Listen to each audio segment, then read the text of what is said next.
Yo, what's up, everybody? It's Right Guys episode 14, and this 14. time we are doing the fly through first. We're doing this part first. We normally do this at the end of the episode, but we wanted to mix it up and do things in chronological order.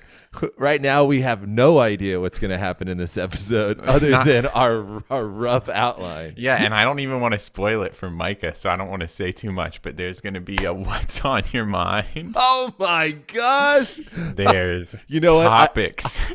I wondered for a second. I was like, are we going to do what's on your mind? And we've only done it 13 times already, but we're doing it again. Mm-hmm. Yeah. And we have interviews with the Right Guys curriculum graduates. Yes, absolutely. We've got, well, I'm not going to say them because I don't know. We haven't done one of them yet. Yeah. Anyway, we've got that in there. We definitely have one with Anna Hamilton, Right Guys, long-term Right Guys, probably maybe the Right Guys like number one fan, I guess. We could probably earliest. Yeah. Earliest supporter. And it's great. And then we're going to talk about darkness and its importance in literature and the acceptance of darkness in life, maybe. And all of that. And then we're going to go into, and then we're going to pick it back up a little bit with our Limerick challenge. Yes, sir. Limericks, and that is going to take us right into introing the challenge for next week. So make sure you stick around until the end to see that. Micah, I'm so excited to go into this theme song in real time, and then oh my God, in real time, here it goes. Okay, ready? I can feel it building. Diving in, woo!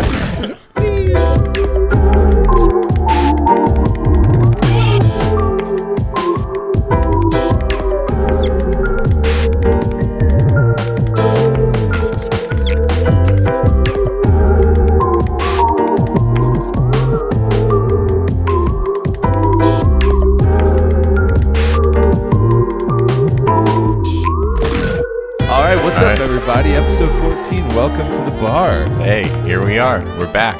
Post theme song. Yeah. And that sax solo is probably ripping right now. Oh yeah, we might be getting there. It's awesome. So good to see you again. It's great to see you too. It's been a minute. Yeah, I mean, we've sort of switched to this 3-week schedule now, and so it's been another 3 weeks since we talked, and so things happen in life as they do, and what has been on your mind in these days? God, it's wild. It's only been 3 weeks. I feel like so much has happened in the past 3 weeks. I've been to Arkansas twice. Wow. And then the biggest thing that happened is that you shared with me a writing challenge, a $10,000 writing challenge. And I was like, I'm going to do that thing. And then I actually did.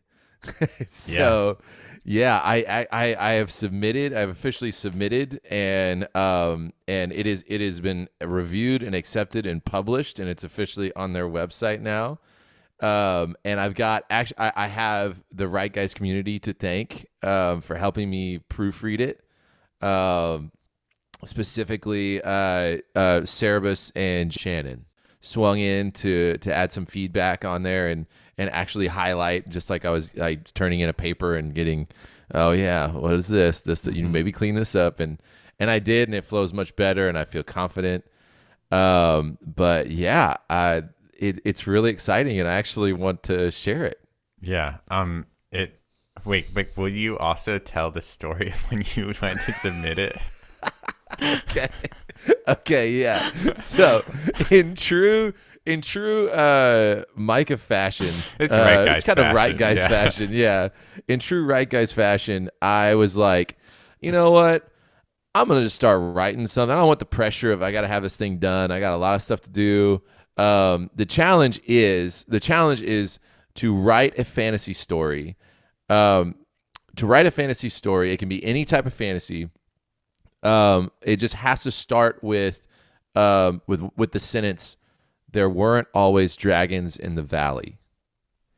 And other than that, there's not really any other rules on it. Just you're writing a prologue. So a prologue. Chapter 1 to a longer story. exactly the first chapter to a fantasy book that starts with there weren't always dragons in the valley, and it had to land between like 600 and 5,000 words.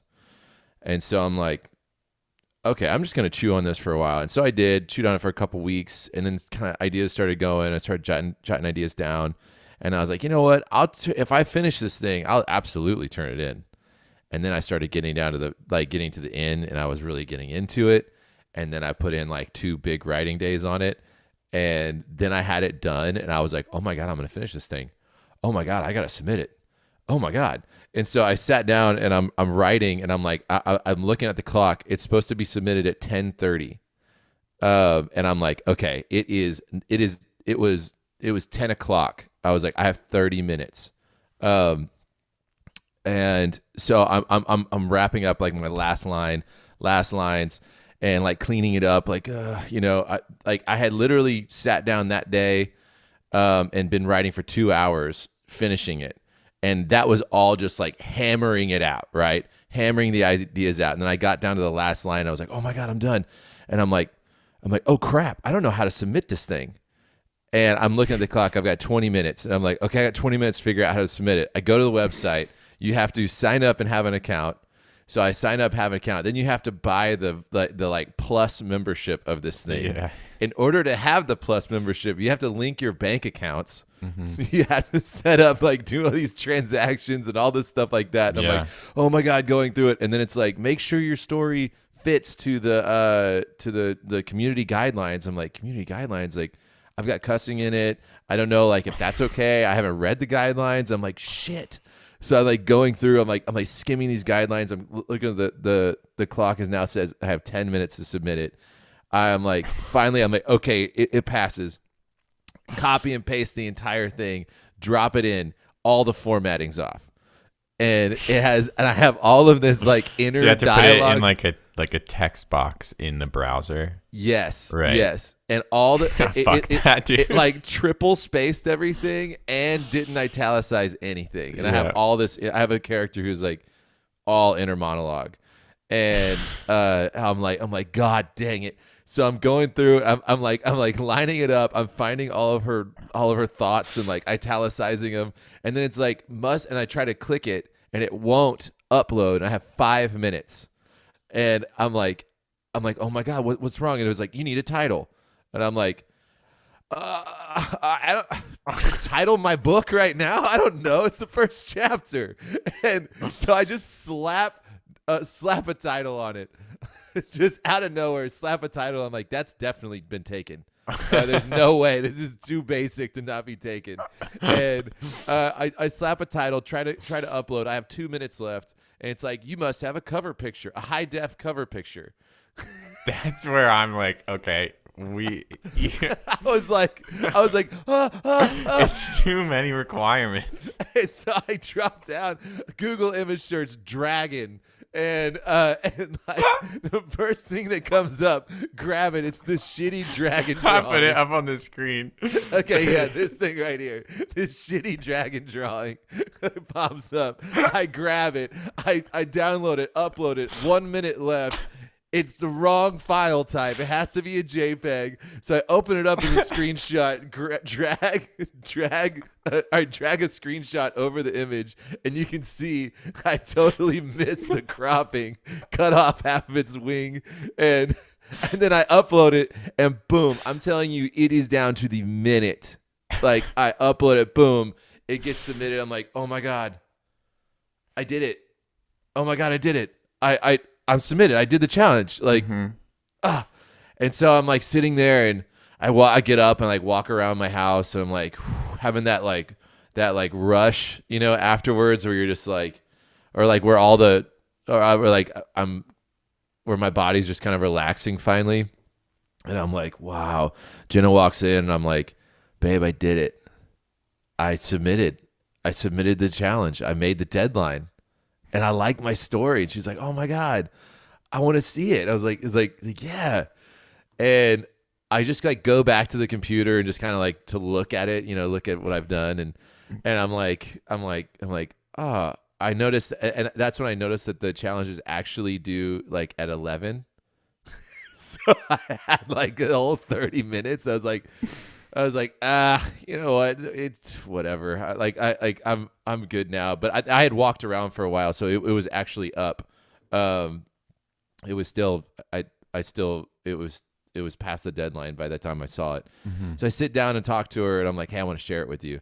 And I start reading through, and by the time I got to all the stuff I had written that day, I didn't go back and reread through it. I didn't change. I didn't go back and like, and I'm telling you, I was furiously typing, and there are typos everywhere. Yikes. And I'm like, oh God, this is the worst.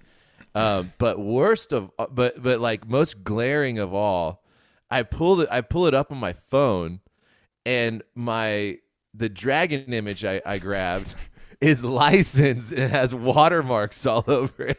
So it's like this crappy dragon drawing, and it's like it's got watermarks all over it, and it's half cropped.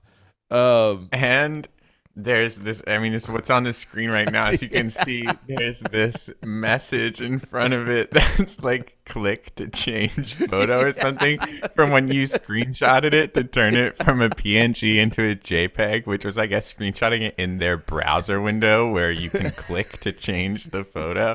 And it looks like the dragon is holding the sign the way its hands are. But the thing was is that I'm doing this on my monitor. I have like a TV for a monitor, and all my contrast settings are different. So I literally couldn't see those things on the picture until I saw it on my phone. I'm like, damn it.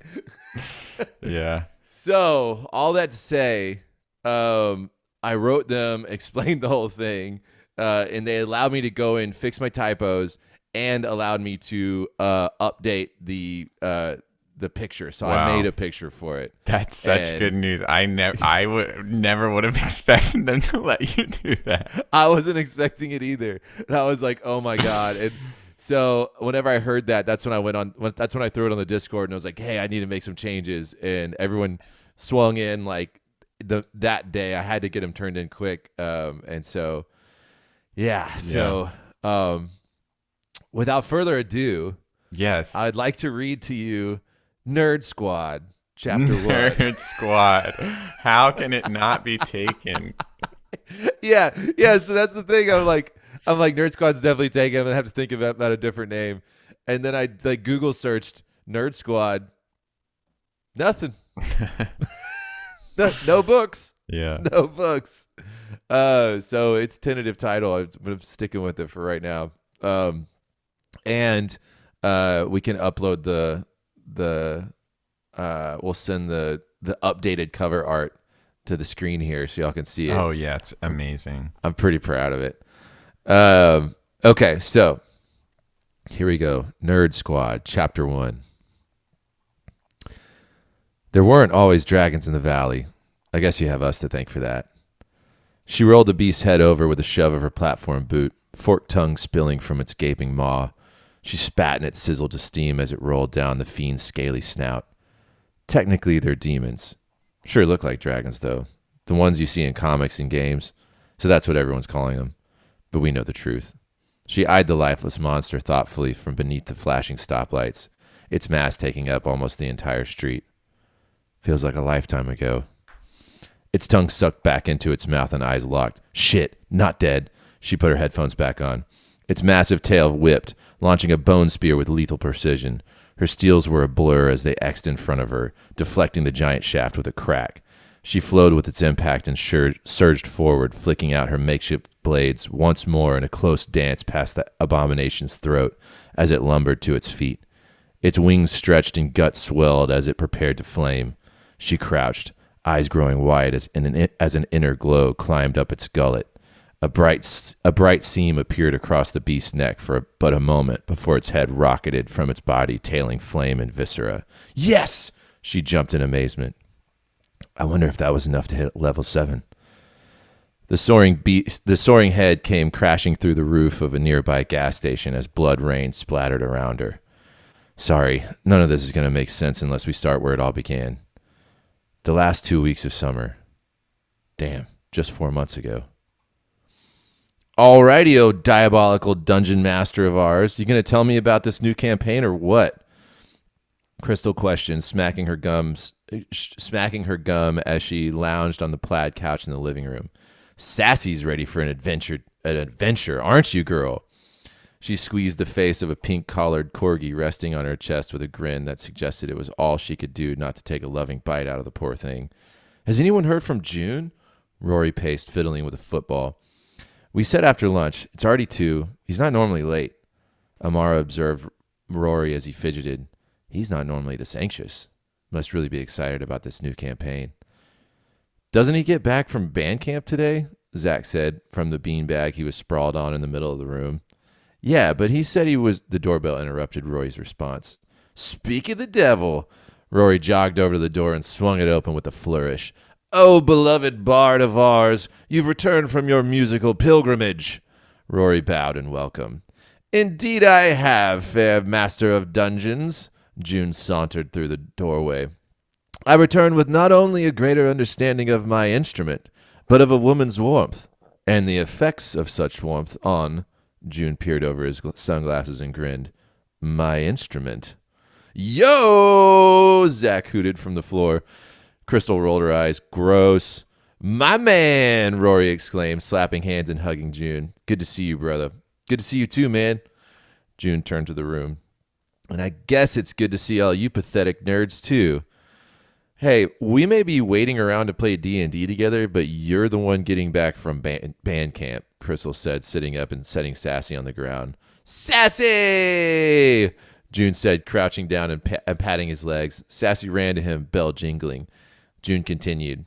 A, band is not nerdy, it's badass. And B, he switched to a tone used for speaking to babies. This is still the cutest little munchkin I've ever seen. He cooed, scooping Sassy up and letting her lick his face. Gross, Amara toned from the corner. Hey, there's my favorite little rain cloud, June said, setting Sassy down and crossing the room with a hug for Amara. Hey, June.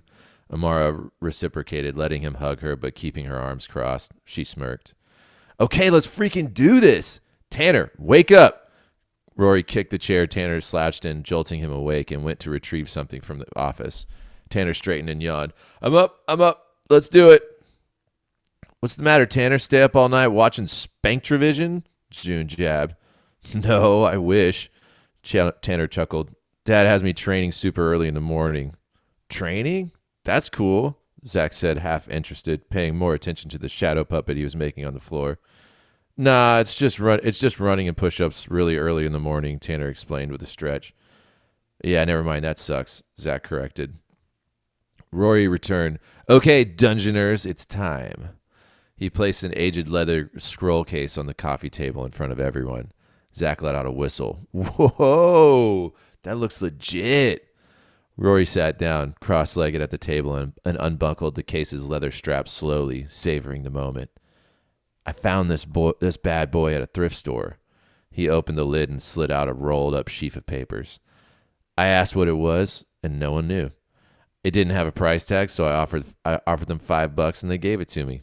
He flattened the roll out for everyone to see. Crystal leaned forward, squinting. Is that handwritten? Sure is, Rory said pridefully with his eyes lit, grinning. June squatted down at the table. So what the hell is it? He reached to turn the top page. Rory grabbed his hand. I didn't realize until I got home. June eyed him curiously. Rory continued. It's a campaign. No way, Amara and Crystal said in unison. They glanced at each other and back to the table, moving closer. How old is it? Zach asked, mind blown with pinched face. With face pinched, sliding off the beanbag and crawling closer. Rory raised his shoulders. I don't know. There's no date. Is it good? Tanner asked, now fully alert.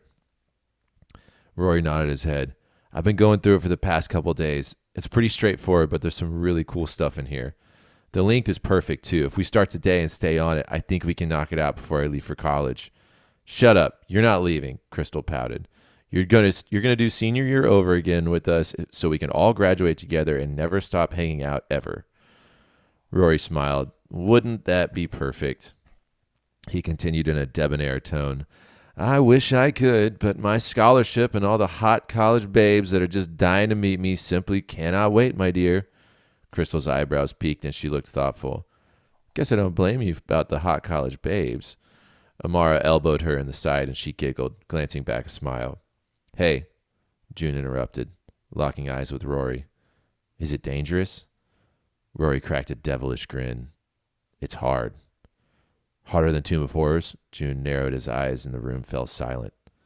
Rory didn't break eye contact, obviously relishing the suspense. Harder than Tomb of Horrors. Bullshit, June dismissed. Want to find out? Rory worked his grin around the room. After a moment of pregnant silence and nervous glances, Zach jumped to his feet. Psh, duh. Not like we're not going to play the mysterious handwritten campaign you found in a thrift store. This is like some Gremlins Jumanji shit. Oh yeah, we're doing this, Crystal nodded, picking up Sassy and holding her close. June was still baffled. Harder than Tomb of Horrors? He shook his head. The meat grinder? Hell yeah! Rory rolled the papers up and slid them back in the leather case, in the leather tube. Okay, y'all choose your characters. Basic D&D classes, everyone starts at level 1. He got up and spread his arms. I'm going to get the table ready. He then skipped across the room in 2 big Rory strides and disappeared into the garage laughing diabolically. Mwahahaha. And that's how it began. I chose Rogue, Chris, Druid, always. June, Bard, Nerd. Tanner, Fighter. His dad would be proud.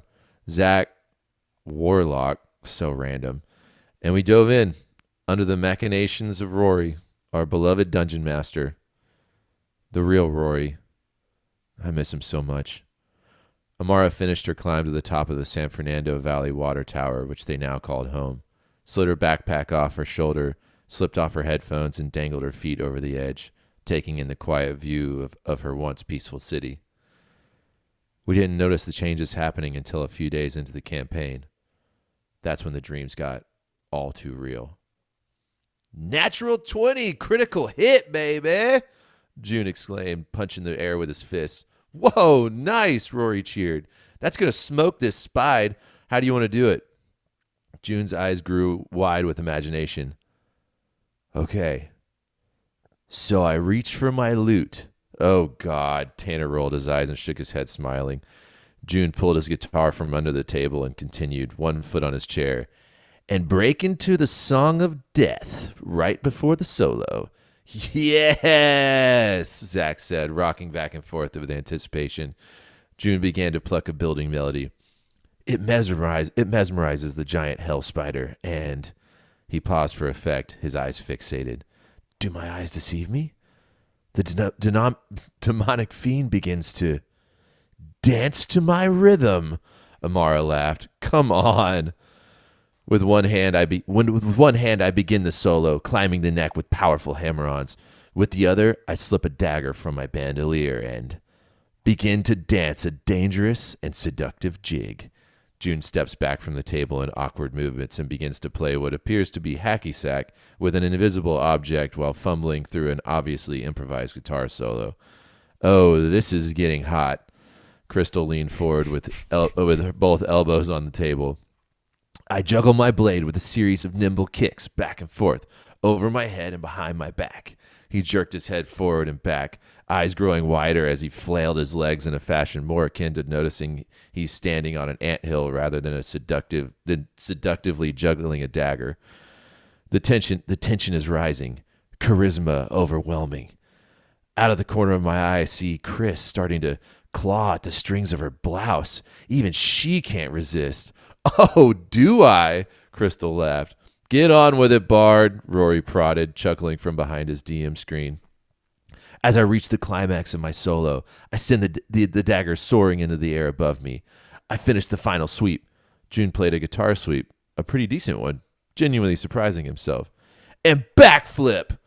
He set his guitar down gently and began to perform a very slow and sloppy backward somersault and kicked the falling dagger in midair. He flicked a leg out, knocking over a broom that leaned against the wall, causing the nearby sleeping Sassy to jolt across the room into Crystal's lap. Wow, Zach said, mesmerized. June fed off the attention. right? He continued. The dagger soars through the air in a flash, striking the eight-legged freak right between its dripping mandibles and blasts straight through the back of its head where it lodges itself in the cave wall behind in a spray of green ichor. He stood up with a deep breath, paused, and bowed slowly. The group began to clap. Tanner stood, nodding his head in approval. Damn, that was sick. Zach reached over and put his hand on June's shoulder. Can I have your autograph? June turned to him. No, I don't know how to write. He paused. I only know how to shred. Zach sighed. That's so cool. Hell yeah, nice job, brother. Roy scribbled something on his notepad. I'm going to give you a little XP bump for that invigorating performance. Okay, I got to bounce, guys, Tanner announced, beginning to tidy his station. Ooh, Rory grimaced, reviewing his notes. You never rolled for that lingering injury after the spider got you with the acid, bro. Shit. Okay. What is it, a D10? Tanner scooped up his dice. Yep, Rory confirmed, peering over his screen. Tanner rolled. Great. 10. Just my luck, he sighed. What's the damage? Rory consulted the papers. Oh, it's actually not too bad. Partial blindness, he read from the papers. You can see 5 feet in bright light and are blind otherwise. Your vision returns slowly, 5 feet per day until it's back to normal. He skimmed the page and concluded. A healer can heal you instantly, though, so be nice to Chris. Crystal gave Tanner a warm smile. I'll fix you up tomorrow after we rest up. She winked. Okay, awesome. This was badass. The first real boss in this thing hath been slain, and you're all still standing. Well, Tanner's hanging at 1 HP, but hey. Rory shrugged his shoulders. Yep, that's tank life for you. Tanner stood and stretched. All right, love you guys. See you tomorrow.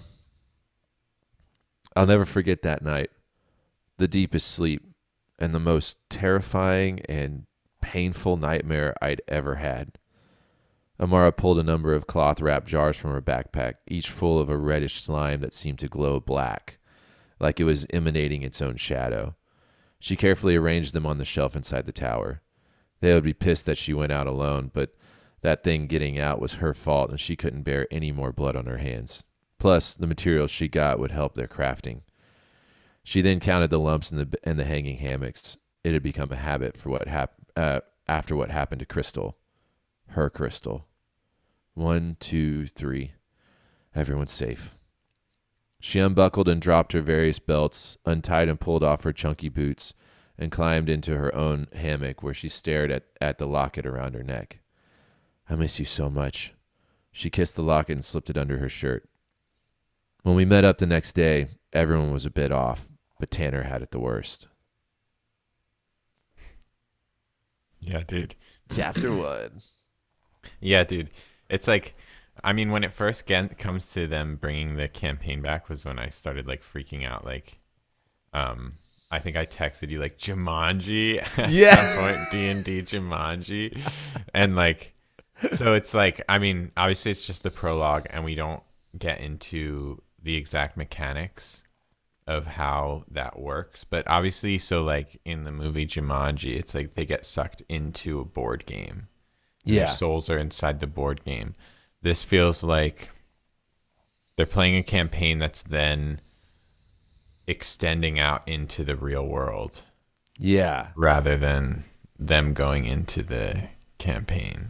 To find out, you're going to have to read that next chapter whenever it comes out. You got to go vote for that chapter 1 that's up at vocal.media. It's not a .com, it's just .media, vocal.media. And you can check out the Fantasy Prologue challenge on there. Look at their challenges and see the Fantasy Prologue challenge.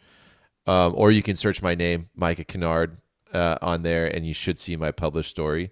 And just like it and comment it, because I already started writing chapter 2, and it's just coming to me right now. But the basic gist that I was running with was, I was like, how would it be so cool to do like a D&D meets Jumanji meets Nightmare on Elm Street, but like with the consequences of Nightmare on Elm Street, like real danger. Yeah.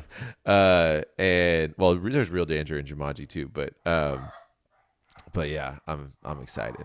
I've already started writing the second chapter, so I think I'm just gonna continue writing this thing, see what happens. Yeah. But it's fun, like just thinking about the different ways it could go and everything. Yeah, that's And awesome. I really like the characters.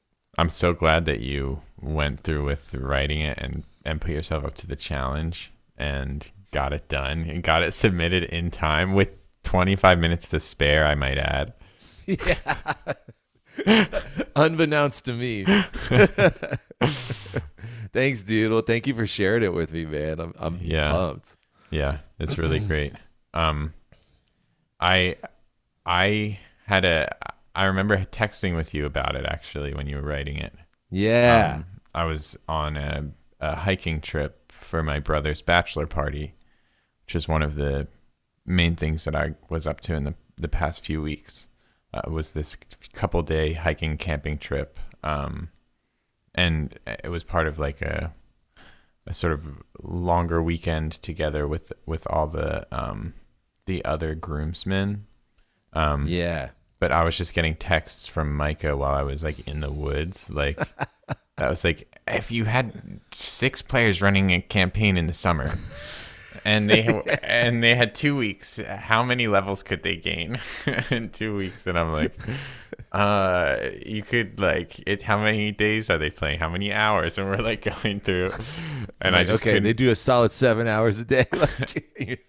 Yeah. At one point, Micah was like, I know you're at the bachelor party, so like you don't have to be like answering me right now about all this stuff. And I was just like looked up and I was like, I can't resist this being in this position of holding the keys of information. Yeah, so I greatly appreciate you being available in the woods, like sending me like D&D mechanics and fact checking me. If you come to me with the presumption that I'm some kind of teacher or authority on something, then usually you'll get my best efforts. And yes, indeed, man. I can give you some advice on this. Thank you. You're the perfect NPC. Wow. Dude, hiking up a trail. Hey there, what's this? Yes, hi. It was wild. We met a guy on the trail who he was blind. It was this old guy and he just had a walking stick and a GoPro on his head, and like everyone that passed, he had some random joke that he would say, like, we're only like 20 minutes from Applebee's, right? Or like something. Like he would just like point up the trailer, like, yeah, like he would just be like, I'm totally lost out here, how do I get and so like we ran into him on our day going up the mountain. It was like Friday, and he was just like super funny and cool and charismatic, and we found out like he had like a YouTube channel that he's like doing blind hiking on. Blind hiking. It's crazy. Like we're on a mountain. Like holy crap. And so we passed him, and then we had our whole camping trip. Camping trip was awesome. On the way back, we pass him again, and he's like a mile up from where he was. Like he's made some progress, but we like don't know where he would have camped on that little stretch that he was. And so then he interacts with us like in almost the same way, and we have another, but he seemed to remember us, and we realized like with both of these interactions, like there's kind of other people passing on the trail, but like for some reason he's interacting with us, and our friends were like, is he like a quest giver or something? He's an NPC for sure. Well, find the blind hiker, dude. So we were talking about it for a while, and we're like, did we just meet like a real life like NPC or quest giver or some kind of like special important character? And I think I realized, like, if anything, I think that was the player character and we are the NPCs. Like, because he had that, not only the GoPro on his head to like be the first person perspective, But like he's the one out here doing interesting stuff, and he's the one who kind of chose to interact with us. He was the Yeah. one selecting A to talk. That's true. So I'm like, y'all are the I'm pretty hikers. sure I was the NPC, and I just met a real life player character. He's supposed to he's supposed to ask hikers and find the blind man's map. That's what he's trying to do, and y'all just didn't have it. No. Oh, that's great. Yeah, but other than that, like what on my mind, I've had a few things to do with like writing. They're small. I can keep this pretty short. We can keep moving. The show, as always, watching some kind of TV.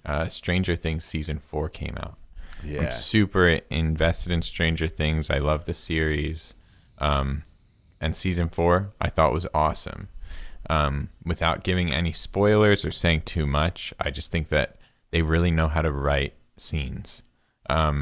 Like it almost like with these like longer storylines, it can sometimes feel like it's just like the plot itself is going to continue unfolding and sometimes become like too like very grand in some ways. And that is one of the things that it's harder for me to track how much I love season to season, like what the overall plot is saying, how convoluted has it become, how entrenched in its own ideas has it become, or like how fresh is it. Those things, like I can kind of track, but with Stranger Things, it's like they undercut it all, I think, just with good storytelling principles. It's like the overarching story is, I think, decent, and that's important, but like from scene to scene, every part, every scene, there's real motivations. Like there's characters in conflict, there's believable characters in believable conflict, and the writing is just really solid. Mm-hmm. And so it's like I'm at the edge of my seat. But I don't know, have you seen any of Stranger Things? Yeah. No, we're working through it right now. Yeah. So what do you think?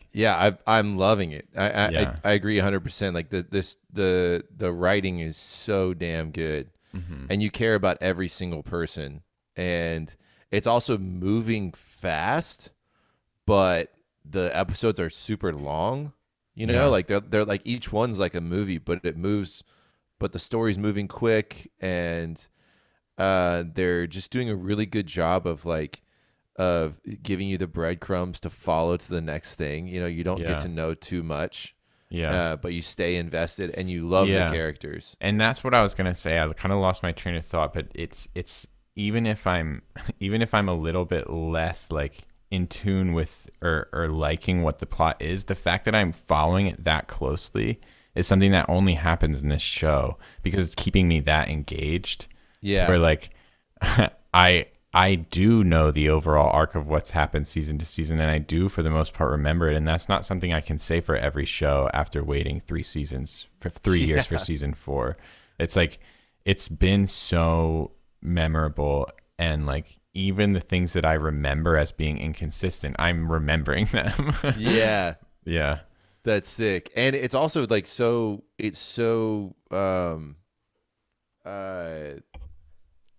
just so like it's pleasing to watch. Like it's interesting to watch. Like the like just It's the shot super well. cinematography. Yeah, The I agree. cinematography, the wardrobes, the time period, the way that they capture the time period. Mm-hmm. They capture the 80s perfectly. Yeah. And like the like at home in high school, like that's like all of that, like that childhood perspective, I feel like is just you feel transported when you're watching it. It's awesome. Yeah, I think they like with the set and ambiance, they do such a great job, and I think that the cinematography is just like on another level. Like it's a huge part of how they are building. Like I was talking about the writing for building intensity and building suspense, but they do this just as much with the camera work. It's like they'll build these long shots of like going through a gunfight, like following characters around a room. It'll be like a full minute and a half, like super long tense shot where you're like literally following from cover to cover, or it'll be a shot building suspense by literally 360 spinning around a character like 3 times while they're in the woods, like Yeah. just like showing you everything around them in like this slow pan, like doing things like that. They're putting their finger on that nerve and like playing with it in so many different dimensions, I think. Yeah. Yeah. It's all, and then also working in comedic relief and stuff, and like camaraderie and just special moments throughout. It's awesome. Mm-hmm. They're killing it. Yeah, it's great. Yeah, I think we're on. We've done 4 or 5. I think we watched episode up to episode 5. I think we're on 6. How many are there in the There's season? 7. Oh And my then God. there's a part 2 of this season coming out at the beginning of July, Oh, nice. which is just 2 more episodes. But they're supposed to be like 2.5 hours long each. Yeah, I think, right? the second one is. It's like Oh, okay. the first one's kind of normal length. Second one is like double length, and then there's going to Jeez. be season 5 at some point. I don't think they've filmed it. Oh, they So, are gonna do. Yeah, there's going to be another season. Where'd you hear that? Because I heard that this was the last season. Yeah, so in like February, actually, they published a statement saying that they have decided that they need a season 5 to wrap up the show, and it was officially renewed on Netflix for season 5 this year. Dang, that's awesome! Yeah. I didn't know that. Hell Yeah. yeah. Yeah, Well, so- I'm probably gonna watch the finish up season, or what's available of season 4 tonight. Yeah, that's a great call. We just finished our second viewing of it this morning. Oh, nice. Yeah. Oh, it's sick. Well, I don't want to say too much because it's so fresh out there. But yeah, go watch it if you Definitely. haven't watched it. Yeah. It's a great show. And I think that's it. I think that wraps up what's on our minds right now. Yeah. I had a Um, couple other things, but I'm realizing they're just crumbs. It would be so weird to bring it. It's literally like this line I liked. And Be this, like, well, let's talk about it. so we can just move on.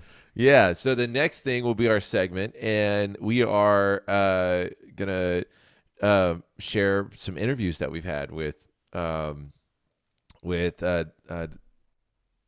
our Right Guys curriculum graduates.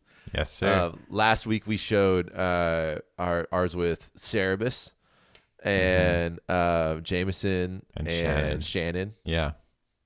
Yeah, those were great. And we're super excited about Anna Hamilton lined up, Yep. about to play. All right, so please enjoy these interviews, and we'll see you on the other side. Well, hey, so we start off with, okay, where are you from and what do you do? All right. Let's get this started. I am from Oregon originally, born and raised. Nice. And so I grew up, I was homeschooled, lived on a farm, and I went away to college on the East Coast, Mount Holyoke College, majored in physics and classical Greek. Oh, cool. Yeah, super cool. And then I went to graduate school, getting my PhD in material science and engineering in Santa Barbara, which is where I am right now, except I'm leaving, actually, sometime this summer, and I'm going to pursue a full-time career in writing. Oh, wow. Wowie. That's Yeah. incredible. Yeah. How I did guess you I- make that decision? Oh, like over winter break. I think it was like actually I was like doing some writing for a Right Guys challenge, and I was like, I like this so much better than what I'm actually doing with my life. And Wow. I was just like really struggling a lot with grad school, and I'd always really loved writing. Like I've been writing since I could pick up a pen and write when I was like a little child. And people tell me I'm really good at it, and I'm like, You are. dang. I think I'm gonna try this. And honestly, like watching like y'all, Micah and Ben, like fulfilling your creative dreams and like trying to be writers despite like all the other stuff going on in life, like, you know, as musicians and as writers, and people who nerd out about writing. And I was like, yo, I want to be a write girl. I want to live that lifestyle. And I just, my mom was like, yeah, you should do that because that seems like what you want to do. Awesome. And then I applied to 5 creative writing programs over winter break, and I got into 4 of them. Whoa. Congratulations. And so I'm going to Ashland University in Ohio this summer. Congratulations. What a huge I'm going to be a step. writer. I'm going to be a legit writer. That is amazing. Yeah, that's great. I am so stoked. So and stoked for you. Seriously, y'all guys helped inspire me, so y'all are going in my thank you notes for everything I ever publish. Perfect. I'm gonna be looking for that and be like, all Yeah. right, where are they? Where are the I'm thank gonna yous? send you a signed copy. I'm gonna send both of you signed copies, and Oh, your names yes, will be in my please. acknowledgement section. Yes, everything We'll I have ever write. We need to start a Right Guys bookshelf that's in the bar somewhere. We can like Photoshop it into there, and then any like success like thing you want to share like that. Like if you finished a book, we actually were talking to Shannon and Jameson Percival. And they're writing a book together, and we were like, when y'all finish it, you got to come back on, talk about it.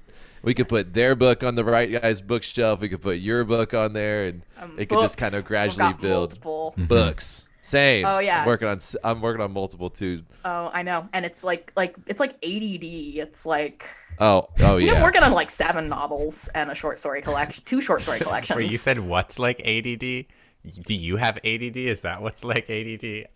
That's my experience. I'm looking at all these projects I'm trying to finish. I'm like, it's like ADD, but that's because I have ADD. I don't have ADD. I like ADDs. I know, do. y'all are So both what do ADD. So what But do you I'm mean? not. What do you mean it's like ADD then? I feel like it's ADD, but I know a lot of people with ADD. I don't personally have ADD The fact that I'm that aware you of. finished a novel means that you don't have ADD. I did. I finished the first draft of a novel. Hey, by the way, congratulations. Good That is job. Yeah. awesome. Oh, That's a thanks. goal that I have yet to achieve, and Okay, go. I'm so excited to. You'll achieve it one day, I'm sure. You finished 4 albums and a children's book. You can do this, Micah. Thank you. I needed that. I have confidence Needed in that bump. you. Thanks. Yeah. So what? Confidence in you. How did you find Right Guys? Oh gosh, Oh Sleeper. Okay. I was a huge Oh Sleeper fan. So I should probably say how I found Oh Sleeper. So what was Okay. going on is like I was just randomly scrolling through like some playlists on Apple, and I was like Christian heavy metal, and I'm like, okay, maybe that's an oxymoron or not, but it sounds awesome. And I found actually Wolves at the Gate. Yeah. And then good they're friends. great, and I love them so much because I was like going through a lot of depression, and I'm Christian, obviously, and I think that's not very in the Christian world. Like we don't talk about depression. We really kind of brush it under the rug or over spiritualize it. And like listening to music that was like, okay, these are like Christian guys, and they're talking about like the dark stuff, and Real I was stuff. like, yeah, and I've always been a metalhead, like since I was 14. I'd listened to like Slayer, which is like terrible. It's about like freaking virgin sacrifice, and me, little 14-year-old virgin, listening to like Slayer singing about freaking virgin sacrifice, and I'm like, love the song, not in love with the lyrics, whatever. And I like kind of had to stop listening because it was like kind of too evil for me. But like I was like, oh, I love metal, and then I found like in a sounds like Wolves at the Gate, it was like, oh, Sleeper. And I found Children of Fire, and I'm like, oh, I'm working on a story that's like, it's about this girl in this post-apocalyptic world, and like she's an atheist, and she's like struggling with like what she believes, and it's kind of autobiographical from like where I was at as a teenager, and I'm like, yeah, Yeah. this will inspire me. And so I listened to it, and I was like in love. And so I Awesome. listened to Sun in the Morning, and I listened to all your other work, and I just like completely fell in love with Oh Sleeper. Because y'all are like so honest. You're like the most raw, honest, dark, gritty Christian artist out there. Thank you.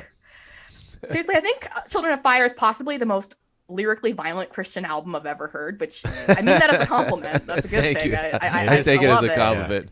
Yeah, I think It's I agree. It's really intense. It's awesome. It is. It's the Thanks, only reason y'all. I don't listen to it more is because it is so intense. But I love it. It's beautiful and amazing. And I just kind of like Oh Sleeper really inspired me personally and like my own aesthetic as an artist. And when y'all were doing a podcast about writing, I'm like, Oh Sleeper and writing, oh my gosh, this is too good to be true. And so I was like, yeah, I'm gonna write a little story about a dog burying a bone. Micah Kennard's gonna read it, and I'm just like, my favorite Rockstar Edda thing I wrote. I'm melting. And then when you read my my recipe story, I was like telling everyone I knew. I was like, that's rad. And they're like, who's that? Micah Kennard from Oh Sleeper. Micah who? I like obscure music, okay? Yeah, we're an obscure band. Y'all are underrated as all heck, but oh, thank you. Yep, y'all deserve way more love than like y'all get, but that's okay because it means we archers get you to ourselves. Hey, I get a lot of love. I'm getting a lot of love right now, and I appreciate it. Okay, so that was how I found Oh Sleeper, how I found Right Guys, how I got into Right Guys. All right. So, what's your favorite writing genre? And what are some favorite works from that genre? Gosh, I like fantasy and like literary magical realism. Like, you know, if there's something fantastical in it, like, you know, beyond the boundaries of reality, then like I'm all for it. So let's see, my favorite literary work, some of them are like classic literature. I love Jane Austen, Bronte sisters. I really love The Lovely Bones by Alice Sebold. Maybe you've seen the movie. It's like there's I haven't. What's that about?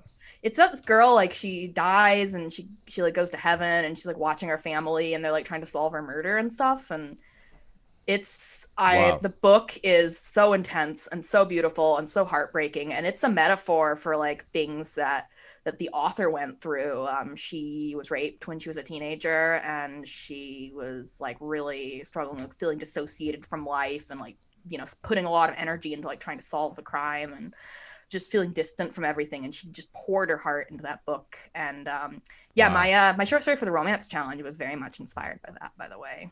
Man, you know, talk about bodies and talk about a powerful way to powerful way to I don't know, harness that and tell that story, you know, like sure. you can see how she got that from how she was feeling and then creatively stitching it together. Like that's really cool. Yeah, it's so good. I love it. It makes me cry. And what other literary works do I love? So you said genre. You said magical classic like literature, magical realism, like literary. Like unpack that for me. Like, what do you mean? With like a touch of like, you know, work that's like written to be like a piece of art rather than like, you know, like, oh, it's really fun, but like this isn't like, you know, where like magic system is kind of just a part of it. It's not the whole story. Like it's not just about the magic system. It's more like I think where the magical or fantastical element is being used to say something about reality, like about the human heart and about the human experience. And it's like kind of metaphorical. And that's what I strive to write. Let's see what else. I also like classic fantasy. I love C.S. Lewis. I love J.R.R. Tolkien. So that's very cool. The Book Thief by Marcus Zusak. Love that one. It's mostly realistic, but like it's narrated by Death himself, and it's a little bit fantasy-ish. And so but like that's what I strive to write. Is like I strive to write work that's like really artistic and you know, says something about the human experience, but also like, you know, has this fantastical element. Because if it's just like ordinary people doing ordinary things, like it doesn't really interest me.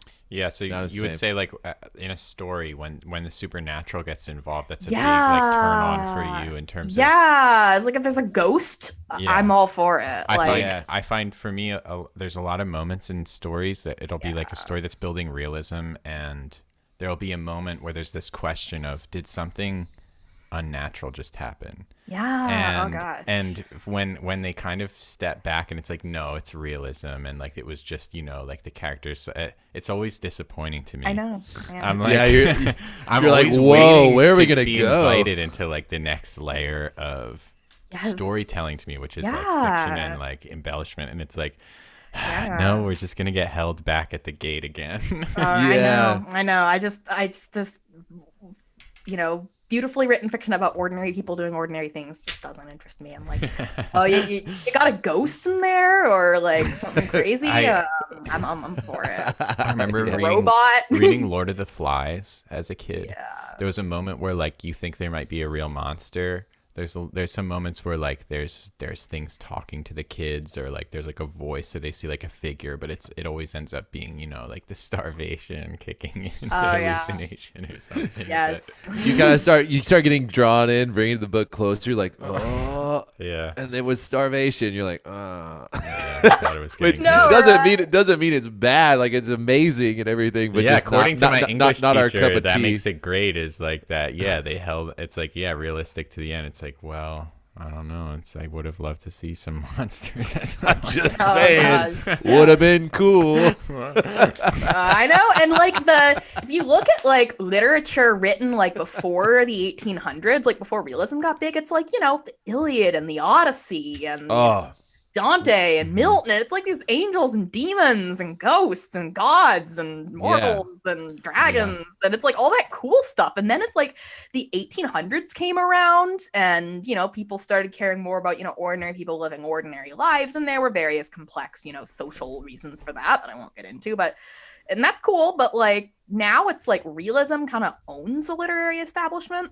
And I very purposely applied to creative writing programs that would let me do sci-fi and fantasy because Nice. I want to do sci-fi and fantasy, and I don't That's want to cool. I don't want a bunch of literary snobs looking down their nose at me for writing sci-fi That's and smart. fantasy. You're protecting yourself because you're I gonna get in know, there and be I- vulnerable, and you Yeah. don't need that.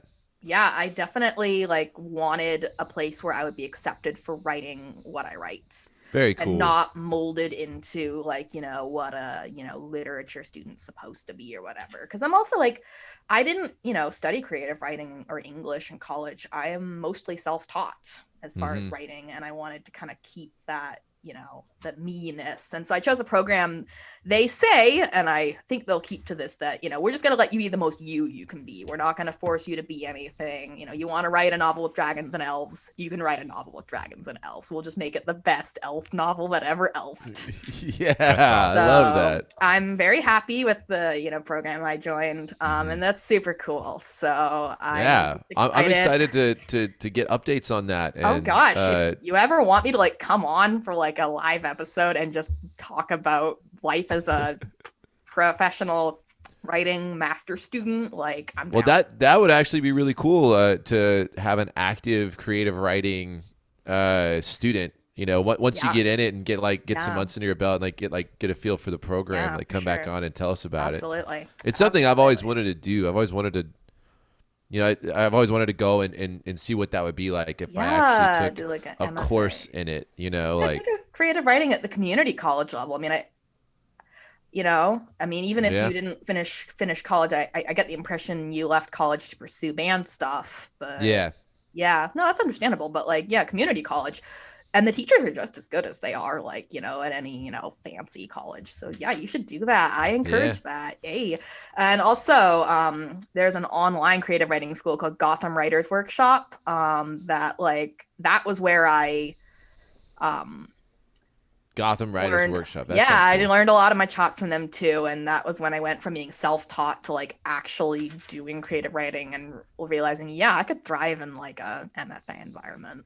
Nice. So you should MF try them out. Like, you know, tell them you're like a, you know, musician. You've been on like tour around the world. You've got some accomplishments under your belt. You know, That's it's interesting. Like I think like as a creative or an active creative, whenever you didn't finish college, like it's kind of like when you go into interviews, it's like, oh, well, I never finished college. Like that's like the first disclaimer. But real life experience, you know, that could be like that's valuable too. For sure. I mean, you know, I did not do a major in English. I studied physics, like, you know, and I self-taught myself writing, and, you know, they took me. Very cool. So, yeah. Well, what are your goals in writing? Gosh, I want to finish and publish all the things that are floating around in my head. How many books do you think that is right now? 6 or 7 or 8. Okay. I don't that's know. I'd have fair. to count. And do you Yeah. what other kinds of things besides books do you have floating around? Oh gosh, I've got an album. Okay. Awesome. Yeah. And What stage are you at are you writing songs for it? I had like 10 songs, and then a couple of them wanted to go into somewhere else because I realized my theme was like something that Sure. yeah. And it's so I've got like 8 songs now on my album, and a few that are just kind of not really related thematically. And I need to now well, I got my nice new mic so I can record just acoustic guitar. I got myself a Paul Reed Smith because I was like, if I'm playing guitar, it's got to sound good. So like, I splurged this Christmas. You just get the best instrument you can get, especially if you're playing a solo. And yeah, if we have time, I'll play y'all a song. If we have more time, I'll lyrical deep dive it. We probably don't have time, but you know. That's really, really cool. So you got 6 books, you got an album, you've got I've got a poetry collection. I draw. So I've got like a DeviantArt profile where like I post like pictures from like, you know, character sketches. I draw like I'm a self-taught manga artist. Nice. It's just learned just for fun. And yeah, so the writing I do is and I'm gonna write a memoir. I'm gonna write a memoir about my that'd be cool. Well, I want to write a bunch. I can't decide which memoir, you know, growing up, homeschooling on a farm and all that. I'm writing one about mental health and evangelical Christianity and religious trauma and processing all that. And then my album is about that too, by the way. It's that's a very real thing. Yeah. Religious trauma. Like, holy crap. Oh gosh, yes. Like it's like, that's why like all these, you know, people deconstruct. And so my album called I realized its title was Deconstructing Reconstructing because cool. You know, I went way off the deep end, crazy fundamentalist, my family can attest, and then I had to like deconstruct, and then like somehow I'm still Christian, so I reconstructed, but like I have the utmost empathy for people who do choose to deconstruct. And a lot of my songs are about like that zone of like mental health and spirituality, and you know, where those things intersect, and like, you know, yelling at God. Yeah, being absolutely. Okay, you know, that's like half the stuff I write is me just being mad at God. No, right? But it's interesting. Religious trauma is like a new phrase that, I mean, it may have been around for a long time, but just in like I'm now starting to hear it more often, so I feel like people are talking about it more. Like now it has a name, and I think I'm really excited to see as people start talking about it, like because it's something I certainly relate to as well.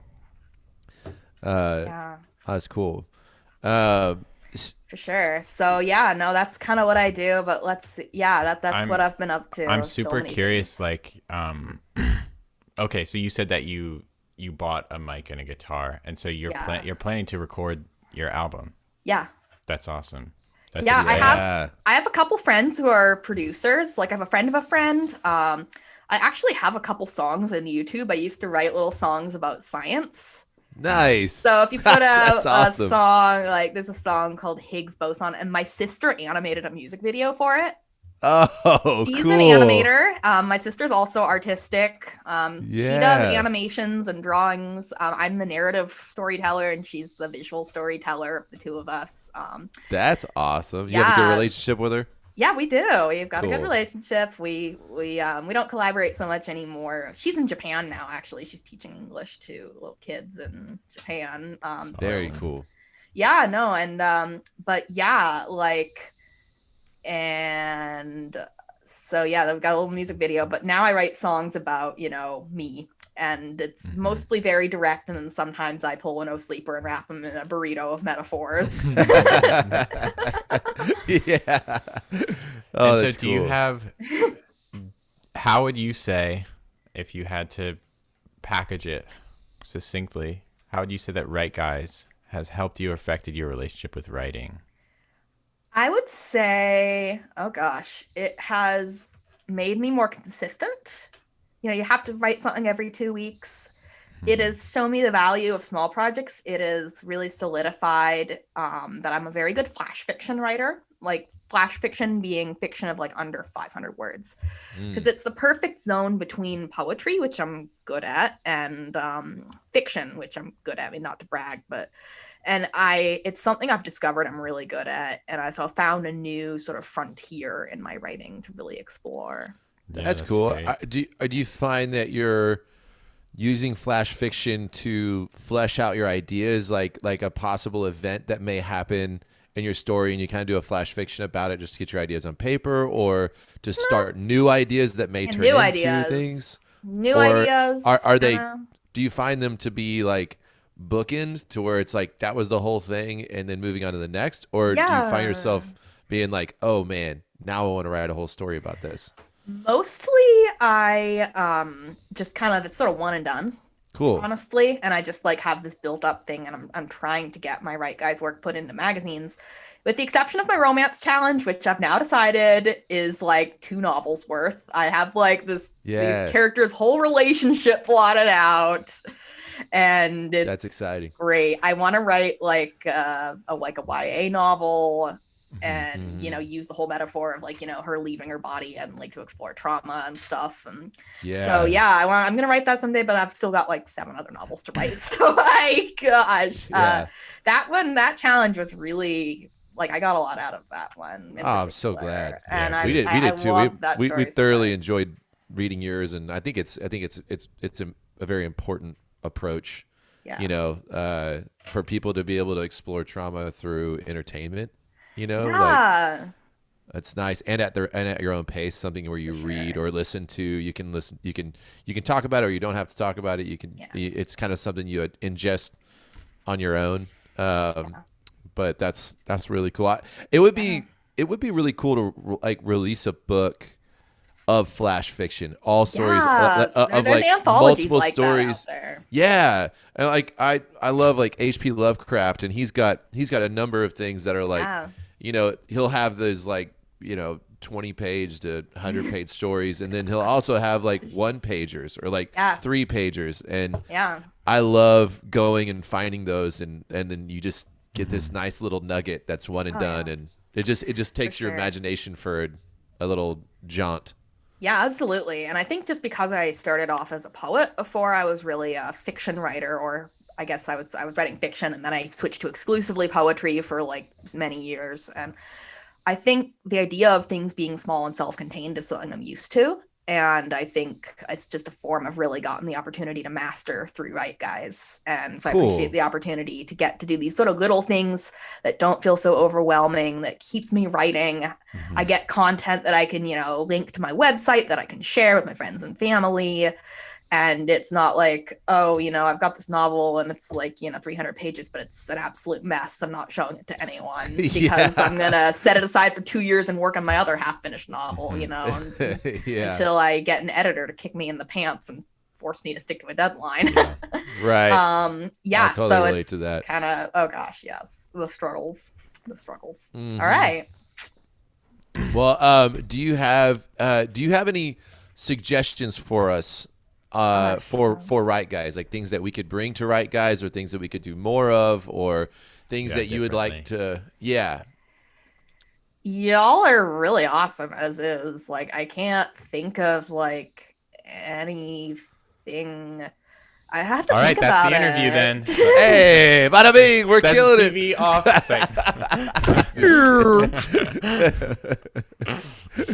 Just kidding. Yeah. But yeah, anything that like we're just, you're from the community, and you've been an active part in it, and have helped us get this thing going. We've been reaching out to everyone that we've had on interviews, just asking, like anything that comes to mind, any inspiration that comes to mind of like something you'd like to see done, or even we could go into like segments you'd like to see return, or challenge ideas that you think would be fun. Yeah, anything like that? Gosh, I love the Dead Words. Yeah, it's about time for another Dead Any Words episode. Sleeper lyrical deep dives, I appreciate them. I literally scour the internet looking for any information about They're Sleeper not out lyrics there. They're not out there. I don't that ever I can talk find. about it. No, I just I've listened to probably every single interview you've done. Yeah. Literally, That's awesome. sometimes Thank you. twice. I hope this doesn't make me sound like an obsessive fangirl. No, he's heard it from me. Don't worry. No, I He starts listen to. podcasts with people like you. Oh gosh, no, I'm feeling inspired by Right Guys to like start my own podcast. That's why I got cool. the mic. Yeah. So I someday, like, when I'm this summer, when I'm out of school and I can, do things, I want to do a writing podcast. I'm just. Well, we can attest to the fact that you don't have to know what you're doing to start a podcast. But it might take a little while to get started. Yeah. It took us a solid. By the time the first episode launches, you'll know a little bit about running a podcast. Oh yeah, no, I used to actually have a podcast where I talked about American history. I was like TAing for a homeschool or online AP US history, and I did this podcast. Oh, cool. And Yeah. it just kind of started from being like, short, humorous, hot takes about, American history to like super detailed, in-depth analysis. Like, yeah, it was a lot of fun. It's And fun. You can get lost in it for sure. oh, for sure. Yeah, no, my dream in life for a long time before I got into writing was I wanted to be a college professor. So I wanted to just be like professionally teaching people things and talking about things I'm interested. And I don't think I'm gonna do that.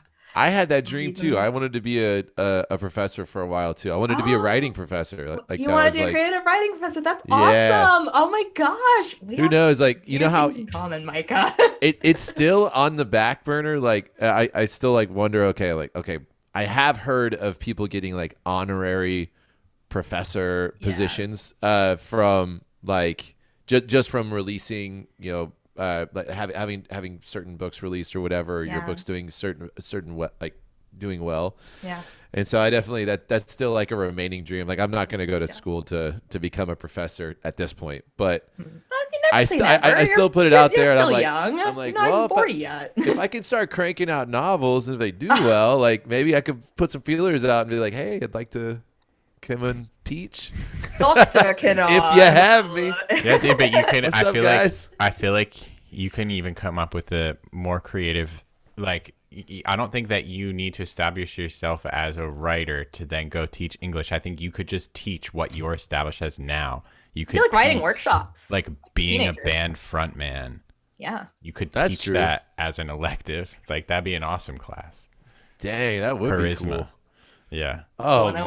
man, Hey, that would be fun.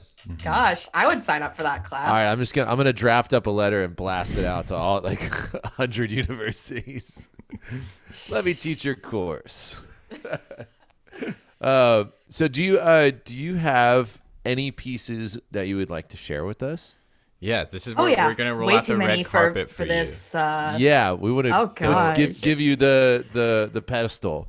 Oh my Yeah, gosh, the soapbox. I be careful with that because I could give you enough stuff for an entire episode, Yeah, gonna but we- I won't. I know you guys don't have like all the time in the world. Well, this is also for you to be able to highlight something. If you could pick one Yeah. thing to highlight for people to throw it on.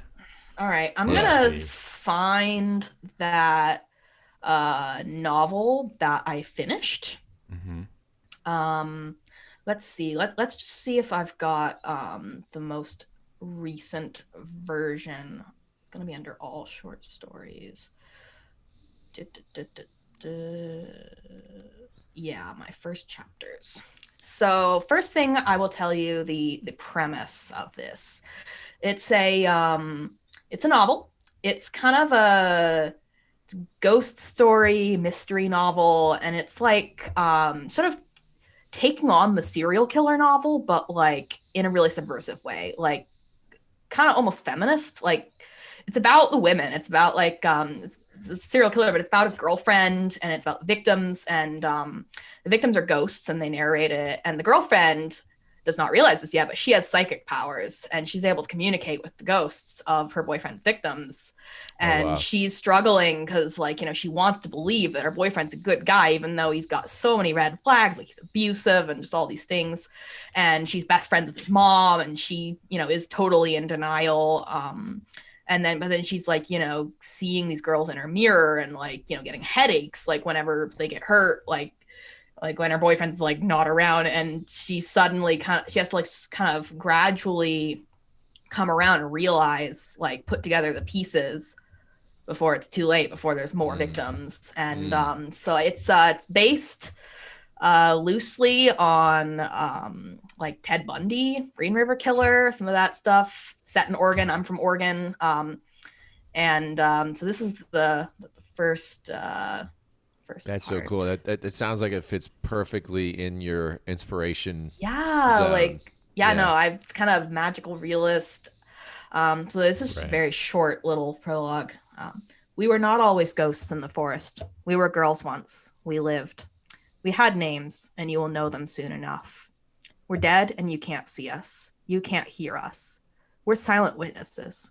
Our only testimony are bones in the wilderness, crime scene photos buried deep in the back of the police office, screaming at you from under the paperwork, who we are, what we know, if you could only hear. By the time they found us, we were just bones. You can learn a lot of facts from bones, how old a girl was, how she ate, maybe even how she died. But you can't know the story. So we're going to tell you a story. This isn't a story you've heard before, and it is a hard story to hear, but we assure you, this is the true one. Please listen to us. Oh man, I'm in. Yeah, no, I'm in.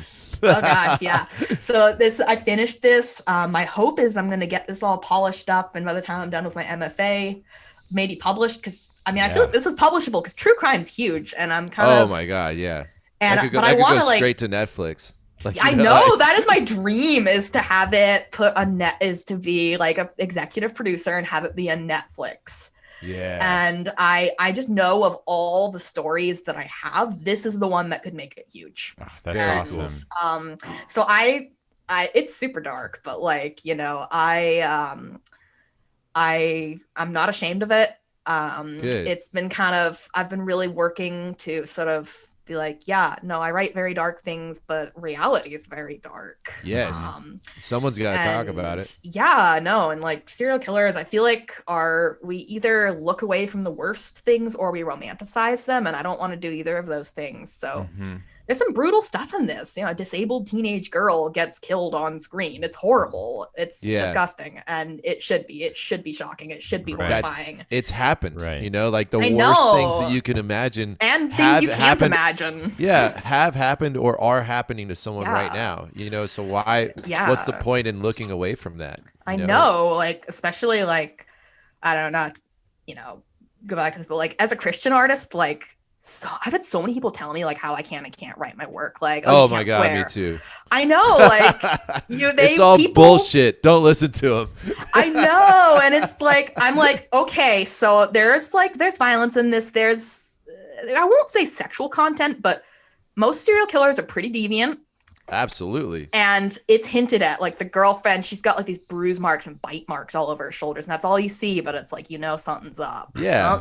He's doing stuff. He's practicing on his girlfriend for what he does to the victims. This is the point. And when you you know, realize that, the reader's going to realize this at some point, and it's like, holy crap. Oh yeah, it brings a whole nother depth. Mm-hmm.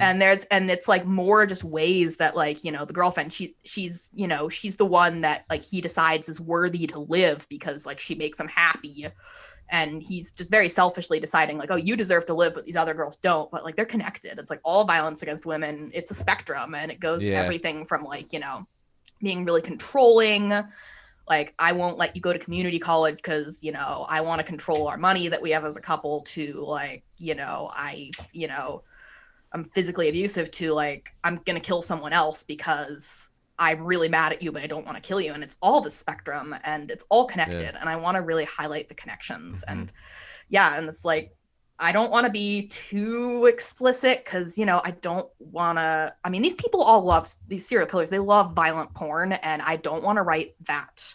You know, I don't want to be putting things on page, on screen, as it were, that like, you know, you want to be intentional about what intentional. There, yes. Instead of desensitizing people to violence, I want to resensitize them to violence. I want the violence to be sparing enough that when it's there, it's so brutal, you are going, and the victim sections are all in first person, like what I read to you.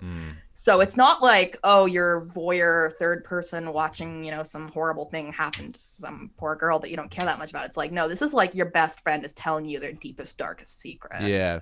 And it's Well, it's kind of like it's kind of like some of the scariest movies, the ones that you don't get to see the monster, you get to see the effects of it, and leads your mind to fill in the gaps. Like that's what it sounds like you're doing there, and that sets up for you to kind of fill in what would be so scary to you. Like think about it, without just being grotesque or No, I don't want to do that. I want to I actually, like, in my acknowledgement section, I say that, like, this novel is dedicated to all the known and unknown victims of Ted Bundy in loving memory. Wow. And it was inspired by this particular story my sister told me. She went to the same college as one of Bundy's victims, actually. And there's this legend that the girl's ghost haunts the dorm. And my sister's acquaintance was like, yeah, I talked to this girl, and she was talking about this professor I'd never heard of. And I was like, oh, you saw the ghost. And I was like, and she was like, what? And so that was my inspiration. And I oh, wow, this actually happened, and I want to write about it in a way that is respectful to the victims. And that's great. I want to write like a serial killer novel that's, that's sort of, represents an act of advocacy on behalf of the actual. Yeah. All right. Well, when that thing's done, you got to come back on here. Yes. My first draft is done. And I need to, it was just so emotionally brutal to write, though. Like, oh, I'm sure. Oh gosh, I was reading like the worst Wikipedia articles you could imagine. Yeah. Well, I hope you come out the other end in one piece, because I'm really glad that you take that approach, like to not shy away from the shadows. It always calls this metaphor to mind that I think about, like, cleaning behind the refrigerator. It's like I have this little voice in my head that tells me I'm like, okay, there's no way to clean behind the refrigerator without my hand getting dirty, because behind the fridge is so dirty. So there's this part of my brain that tells me I'm a clean person if I don't do that, because if I go clean behind the refrigerator, my hand's going to get dirty, right? So there's this little immature, broken part of my brain that tells me just don't interact with it. And that person who now thinks I'm clean because I don't clean behind the refrigerator is the dirty person. That's what it means to be dirty, is to never clean behind the refrigerator. I know. That's a great metaphor. Oh gosh, refrigerator cleaning. I love it. If you don't do that, so the metaphor for writing is like, if you can approach the darker parts of life, that's what it means to be a dark person. Like, that shit is then all behind you, bundled up behind this door that you're trying desperately to keep closed and not understand because you're too scared to face it.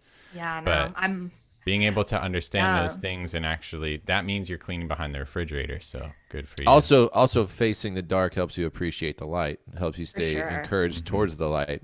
Being ignorant to it or oblivious or staying aloof, you lose contrast, and you can kind of lose your way that way. Yeah, no, I'm a big believer in darkness. It's hard because it's like, I want to show something nice to my friends and family and not think I'm a psycho, but like, God, me too.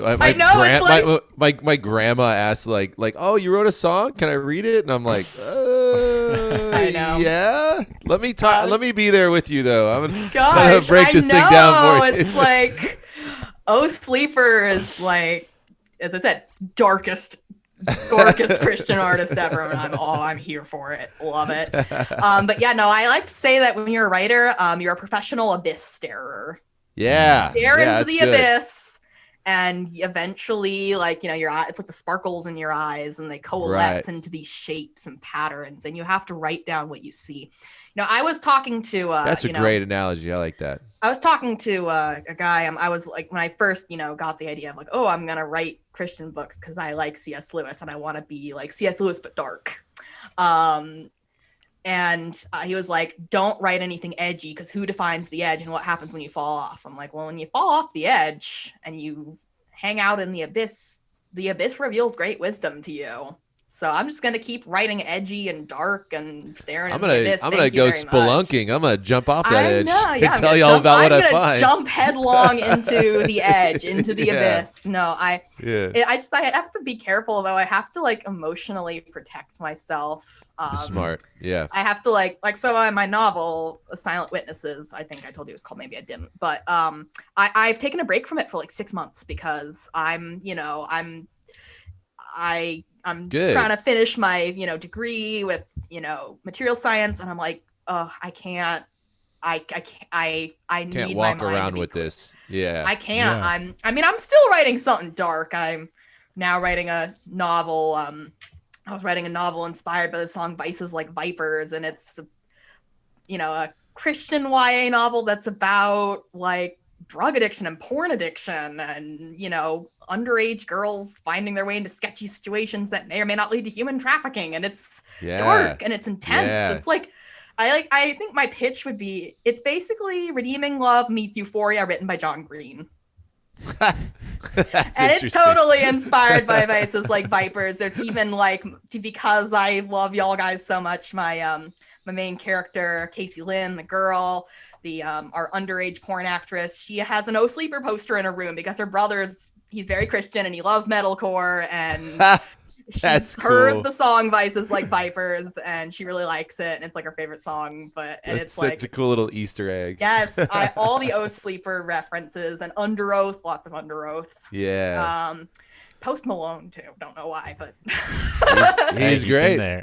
He's Yeah. in there. yeah. So Emery, Very cool. Very cool. because they're the bad Christian podcast, and I just want Oh, to yeah. show Christians behaving badly. Like, these people of strong faith. There's a lot of, like, I was writing, it's like, okay, my characters are talking about Jesus a lot, but Think you're Uh-oh. muted. Oh, you got that to mute it. button blinking. Yeah. yeah, There but we go. like, I have this character, he's a strong Christian, but like every time he comes home from school and he's stressed, he runs for the porn. Yeah. And he hates himself, just hates himself for it, but he does it. And then the brother of my main character, like, he's very Christian, very strong believer, runs back to the drugs. And I'm like, why do I do this? And Yeah. I wanted to, because I think the thing in the Christian community is we are a lot more messed up than we like to project to the world. Oh, there's not so much honest. false facing. It's crazy. It drives me crazy. It's But, like, disgusting. so I'm writing side projects. I'm writing Christian fiction that's like dark and gritty and deals with the dark stuff. Yeah. It sounds and people- important. People tell me how and how not to write. Like, you can't use these words and you can't use Get this outta level of descriptiveness. I got told I couldn't use hell or damn. I'm like, what?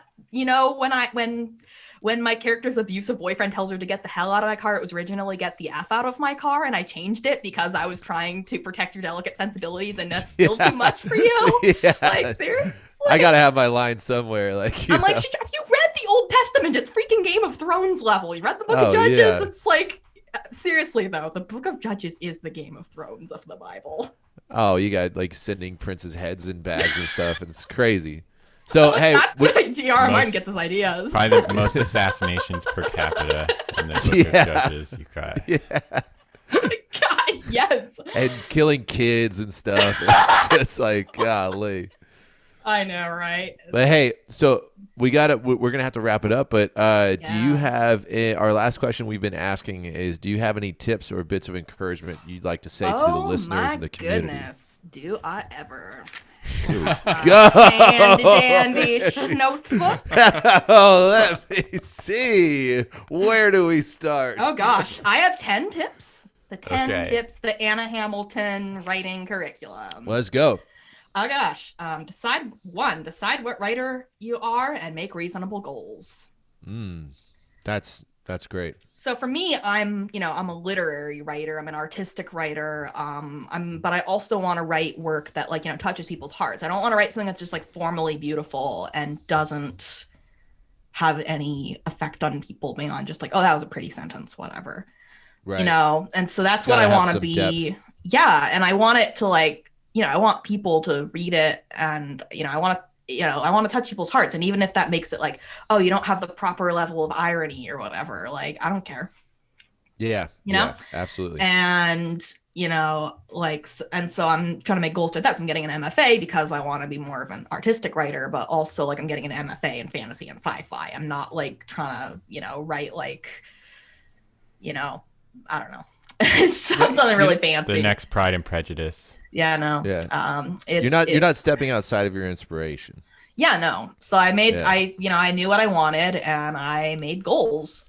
And the same thing like with my dark Christian fiction project. It's called the Neriah Project, and there's a whole explanation about it. I don't have time, but like I'm gonna self-publish because, you know, I don't want people telling me what I can and can't write. And so I'm slowly learning tips and tricks of self-publishing and, you know, marketing and telling people, all right, this has some dark stuff in it, but, you know, I know that like some of y'all who pretend to be so holy are watching Game of Thrones. So if you can handle Game of Thrones, you can handle what I write. Yeah. I got you. Yeah. No, second tip, make a routine and stick to it. Yes. I'm not good at that one. Except for Right Guys. Right Guys forced me to make a routine and stick to it. Good. That's exactly the same with us, too. 3, write to audience. So I was just starting to like get things published right when the Right Guys came into the world. And like, you know, so I realized like, you know, my first story is, you know, like a dog bearing a bone, and it was really boring. And it was like other people came up with these really interesting interpretations. And I was like, all right, I'm going to do something really interesting. And so I wrote, you know, all right, a recipe for post-apocalyptic chicken soup. And then I realized, okay, the Right Guys, they love fantasy. They really like epic fantasy. They're big nerds. So I started writing epic fantasy, and I'm like, oh, I got, you know, 10 things I hate about the Wizard of Pride. And I got, yeah. Like, all right, I hit Right Guys gold. You know, I used the word snatch it. You know, you gotta your audience a little bit. Yes. And I said, with that said, and we played right into your hand. Oh yes. I just like the Pied Piper, you know. Yeah. Here we come dancing. Snatch it. Ooh. Let's have her on. Yes. Oh gosh, yes. But then there's a caveat. Always write from the heart. You know, don't write anything that doesn't feel real, that doesn't come from you. You know, because otherwise it's gonna feel fake, and your audience is gonna understand and see that, you know, it is kind of doesn't feel real. Like I've written some stories that are a little more shallow, a little more fun, and that was kind of like, you know, what I did with the romance challenge. You know, I wrote a straight up sex scene that was about trauma, and I'm like, that was the story that needed to be told, that was clawing its way out of my heart like a horror movie.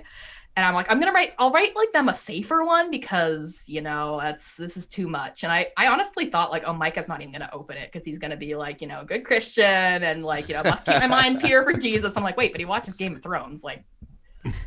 If you only knew. I mean, with the things you admitted to on that Vipers interview, I'm like, Micah's not. Man, there's been a lot of admissions throughout all the albums, but God, I'm like, yeah, no, but it's like, you know, like, I was like, I thought you were not gonna read it, and then you did, because it was the one that needed to be told. It was the one that was from the heart. Yes, exactly. I'm glad that went home to you, because we both read it and we were both like, hey, we need to write her and see if we can, because originally you were like, I don't want you to use this one. I sent you another one, and then we both read it and we were like, this has to be the one. This is important. This is from the heart. This is real. This is like, and so thank you again to tell you personally, thank you again for allowing us to read that one. Gosh, you voiced my male character so perfectly. Oh yeah, and you voiced my male character so perfectly. I was like, yeah, no, totally. Micah plays an awkward virgin who's trying to be a nice guy and with traumatized girlfriend so perfectly. Gosh, yes. Oh my gosh. Awkward virgin, nice guy. Yeah. I'm gonna add that to my voice acting reel. Oh my god. Oh yeah. By the way, that was the most explicit thing I'd ever written, and so I naturally sent it to 2 older married men I met on the internet, like one does. Oh yeah. And it's like why Anna's not my real name, by the way. And I'm like, yeah, because I'm friends with enough like Christian fundamentalists that'd be like, you write porn. I'm like, but so You should check out this Mario story they read the next week. I know that was something else. I was like, so all my idea of Micah, like being this like on fire for Jesus peer. I've got my struggles, but I'm fighting. I've got that dragon tamed. I'm crushing the head of the vices like vipers. And Micah, you're having a little too much fun with this one. You fruitsy, snatch it, you. Yeah. Having too much fun is gonna be on my tombstone. And then the related point to Write from the Heart was don't be scared of the dark. Yes. I mean, and we just covered that. Jump into that abyss. Yeah. I'm the queen of that. Yeah, no. I think I wanted to write like more lighthearted things because I was like, oh, it's gonna be read to a bunch of people. But I'm like, I'm gonna write the thing I want to write, and it's gonna be dark, and that's gonna be okay. Yeah. That's why I use pen name, so no one can, yeah, that's smart. That's freeing. I know. I just want to write as vulnerably as possible. And I also, when I was, planning to have a career as a scientist, I'm like, if people knew about my mental health struggles, like, would they hire me for a job that required? So I chose the pen name partly because I didn't want confusion with like my literary and my scientific works, and partly because I was like, I can't, if I be completely honest as I want to be, like, will this hurt my job prospects, to be perfectly honest? And so it's smart though. I mean, that's a good call. And I don't want the trolls knowing who I am. And also, like, a lot of, I was homeschooled. A lot of very conservative people know who I am and are gonna tell me how I'm gonna go to hell because I used a swear word in my writing. So I don't want that. I mean, I'm sure you deal with that all the time. Yeah. Don't poke the sleeping bear. Gosh. Okay, there's 5 more. Listen to people. Listen when they're talking. Listen to how they talk. Put that into your characters. Listen when they're talking about inappropriate things, especially when they're talking about inappropriate things. That's how you could. That's how you develop real characters that talk and sound and communicate. Yeah, people. Yeah, and like listen to what people are going through. Listen to their struggles. Be a good listener, be a good friend. Like in so much of my writing, I've put like so many struggles that like maybe aren't things I've gone through, but people that I know have like gone through them. Yeah, it's absolutely essential to being a writer, being able to listen. If you can't, it's data gathering, Yeah, absolutely. It's the same stuff you're resynthesizing and putting back into your work. So if you're unable to listen on a fundamental level, it's not gonna. Yeah. I can agree more. Live. Go out, live life, have some experiences, travel somewhere cool, get your heart broken, cry, have a life dream, realize that was not actually your life dream, get beaten up by life a bit, and have fun too, be happy. But then my other piece of advice is dream, come up with the life that you wish you had and write about that. Like, if you always dreamed of riding on the back of a dragon, waving your sword, riding into battle, daydream. I mean, this is someone who's a maladaptive daydreamer, probably. I've wasted so much time daydreaming that I could have spent living. But, get more invested in your characters' lives than you are in your own, That's cool. Very Watch cool, their lives like a movie, like a long, epic movie, and but a movie where like you can feel their emotions too, like super immersive. Yeah. Spend a lot of time daydreaming. And then the other 2 pieces of advice are from the Oracle, actually. All right. Know thyself and nothing to access. So for me, man. know thyself is like, be honest, be completely honest. If you know who you are, like as a person, and your weaknesses and your strengths, you'll be a better writer and a better human. And nothing to excess, like, like I was saying before, don't be gratuitous. My rule of writing, the blunt way of putting it honestly, is don't write porn. There's enough of that on the internet, and it's way more titillating than anything you could ever come up with, and it's free. So don't write porn. Just no. But don't be gratuitous with anything, with violence, with swearing, with anything, And also kill your darlings. Don't, just because you think that scene is like, it's like I don't know, like that character that's like a self-insert doing something cool that you always wanted to do, or like, whatever is just like it's too much and it's clearly self-indulgent. Like, don't just give out plot armor to people who don't need it, or just because you like nothing them. to excess. Yeah, I think I talk about this under the title of masturbation. It's like that's how I think of it. Like, I think Pat Rothfuss said it at some point. Yeah, he was like, if you give away more than 15% or something of your world, if you say more than 15% of what you've built behind the scenes in your actual story, then it's masturbation. That's an interesting metaphor. I just remember the episode where Micah like took that metaphor and was like, I was like, I thought you were like it makes sense to me because like Anna, you've got to learn this isn't the way Micah thinks about Christianity. Oh, I know. I'm the same way. I'm the same way. I'm not I am a prude, but like I'm all about facing reality. I just I thought like, I don't know. I love a good metaphor, like something that hits it right on the head is like literary masturbation. Okay, I get it. Yeah. This is totally selfish. This is totally just for me.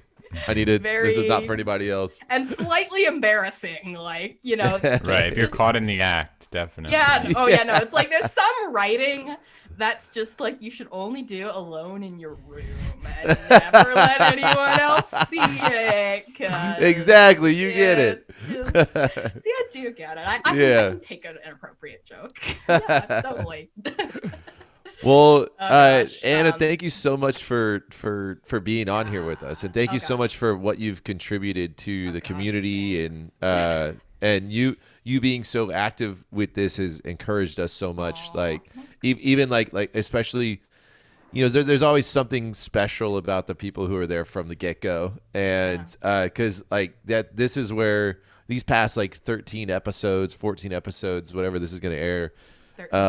This has been like, us in our most vulnerable state. We put something out, and then it's like when we put those challenges out, it's like, is anyone gonna do them? I don't know. Like refreshing the inbox, like I haven't gotten one yet. And it's like we see like yours pop in. It's like, oh, we got one. Hey, we're like texting each other. Did you see it? Did you see it? It's like, yeah. It's like, oh, it's so good. It's like, oh man, this is sick.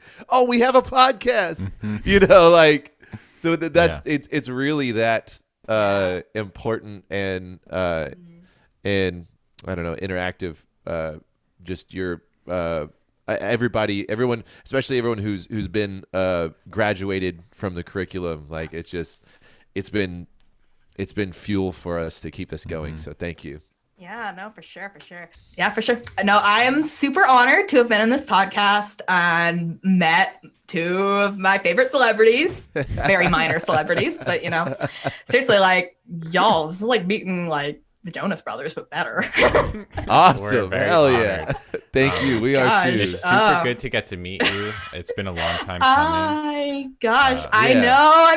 I've been counting down the days for this, to be perfectly honest. I've just been have we. We've been talking about it. I'm so happy. Well, I'm sure we'll see you in the bar again, probably before too long. I hope so. Exactly. Hey. And good luck on your journey, and it's inspiring that you're just going for it. That's awesome. Oh yeah, 100%. It's gonna be kind of funny because like some of my friends and family like don't know what I'm working on. They're like, "You wrote a serial killer ghost story?" Like, what? Yeah, they don't know. I've been That's like kind of good. keeping things under wraps. I've been like the cool. mystique and also like the because I'm like a little scared for people to know like how dark I actually am. Yeah, it'll be like, no, it'll be it's free. with a purpose. Yeah, dude, it's freeing. Take it from. I mean, I don't know if I've put anything out I've definitely in this past year put out a lot of things that I was pretty uncomfortable with people hearing and finding out, and oh gosh, I know. I've been met with nothing but positivity. So that's awesome. high hopes for you. Yeah, that is awesome. Yeah, no, yeah. I because like you don't want to scare people either. Yeah. It's like they know I struggle with depression, and they're like, oh, you really are struggling, aren't you? It's good though. It's gonna feel very freeing, I think. Yeah. No, for sure, and you've got your armor on. You know what to what critiques Not plot not to armor. take and all that. Yeah. Yeah, hang out in a, forum for like Christian writers and talk about how you write dark, gritty fantasy, and you'll get a few darts. You're gonna thrown get some. at You're gonna get some crickets. I mean, man, I was like, God, I just wonder, Micah, like, what do you like? Do people tell you you're gonna like go to hell because you write like what you write? Oh yeah, I had a whole church say that I was an antichrist, branding people for Satan's army and to like boycott me. Oh, God, A literally? church did. Yeah. Oh my God, because I was It's gonna my say church. It's- Yeah, I was like, Ben Son of started the it. Morning was pretty. That was like. Oh man, You literally got into character as Satan, and you were like the most convincing Satan. I was like, yeah, that's It's a exactly good how Satan would Satan. sound. It's, You make a it's- very good Satan. It's You also make a- nonstop.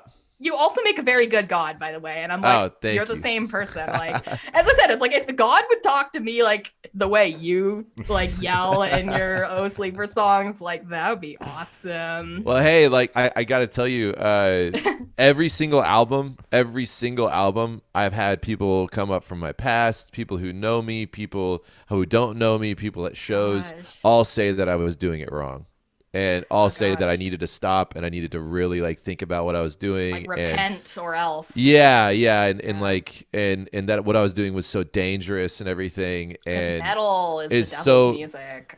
it's so important to know who you are. Yeah. And because everyone's going to try to tell you who you are when they see your art, but you have to hold true. Yeah. Yeah. Oh my But with gosh, that, I'm so we gotta glad. go. I know. I'm so glad to hear from you. It's so encouraging because like you're literally Absolutely. like my artistic role model. Like, Oh, I'm honored. That's amazing. oh yeah, no, seriously. Like I found out Sleeper. I'm like, this is the kind of art I want. Like if I'm gonna be making art like with any kind of faith-based anything, I want it to be like Oh Sleeper. My goal and something I've just held in my heart is the goal of art is to inspire art. So that is that really strums my heartstrings. Oh yes, just playing Micah's art like a guitar. Yeah. Yes. Gosh. All right, no, I need to let you go and get back to like the sentence you cut off in the middle of. But like Yeah. I am so beyond honored to be I mean, I know you're not supposed to meet your heroes, but like, man, this has gone very well. Micah's my hero. Even though like yeah, gosh, like some of the stuff you said in that Viper's interview, I'm like, dang, maybe you're not my hero. You were. Wait till we do some more deep dives. Oh no, it's fine. It's fine. I know that you're not a perfect person. I'm like, it was just kind of like, is that how he thinks of me? Is like someone that he's trying to not think about hooking up with, like as a girl, as an No Sleeper fan. I'm like, Yeah. I was like a little horrified, and I was like, he's changed. He's a better person now. Just That's gosh, great. no, you're a brave man, Micah. You are extremely brave man, and you do things that like no other Christian artist will, and I love you for it. Thank you very much. And that means a I'm lot so to me. inspired by Oh Sleeper, and yeah, I just hope you carry that with you and feel good about yourself for your art that you're making because it's really helping me. And I Thank will you. actually let you get back to your life now. I'm just. Oh my gosh, I We'll have. see you on here again sometime soon. I just, and then I feel like I'm giving Micah more attention, but I love He you too. deserves it. No, you're a very wonderful, amazing, special person. Yeah, Micah would be just a Just a stump on a log over here. Mike, not a stump on a log, but Micah would be he would be a guy with a bunch of creative ideas dissipating into the ether and not coming to anything if it weren't for you. So We'll see. no insult to Micah, but We'll see when I'm pretty soon. I'm just gonna be leaving his life permanently, and then we'll see what happens because it's just gonna. All right, Anna, we got to hop off. I'm sorry. I will let you hop off. I will All stop. right, this has been awesome. I know it has been. It's been great. I'm so happy. Have fun. Because tally ho. Bye. Later. All right, see ya. Yo, bye. All right, that was awesome. Yeah, I hope you guys enjoyed the interview segment right there. Mm-hmm. And we actually, after the interview with Anna, thought it'd be cool to have like a topic on darkness. Yeah. And actually just chop that up and pass that back and forth a little bit. Darkness in literature, the importance of showing darkness, your characters going through darkness, having darkness. But yeah, so that's going to be today's topic.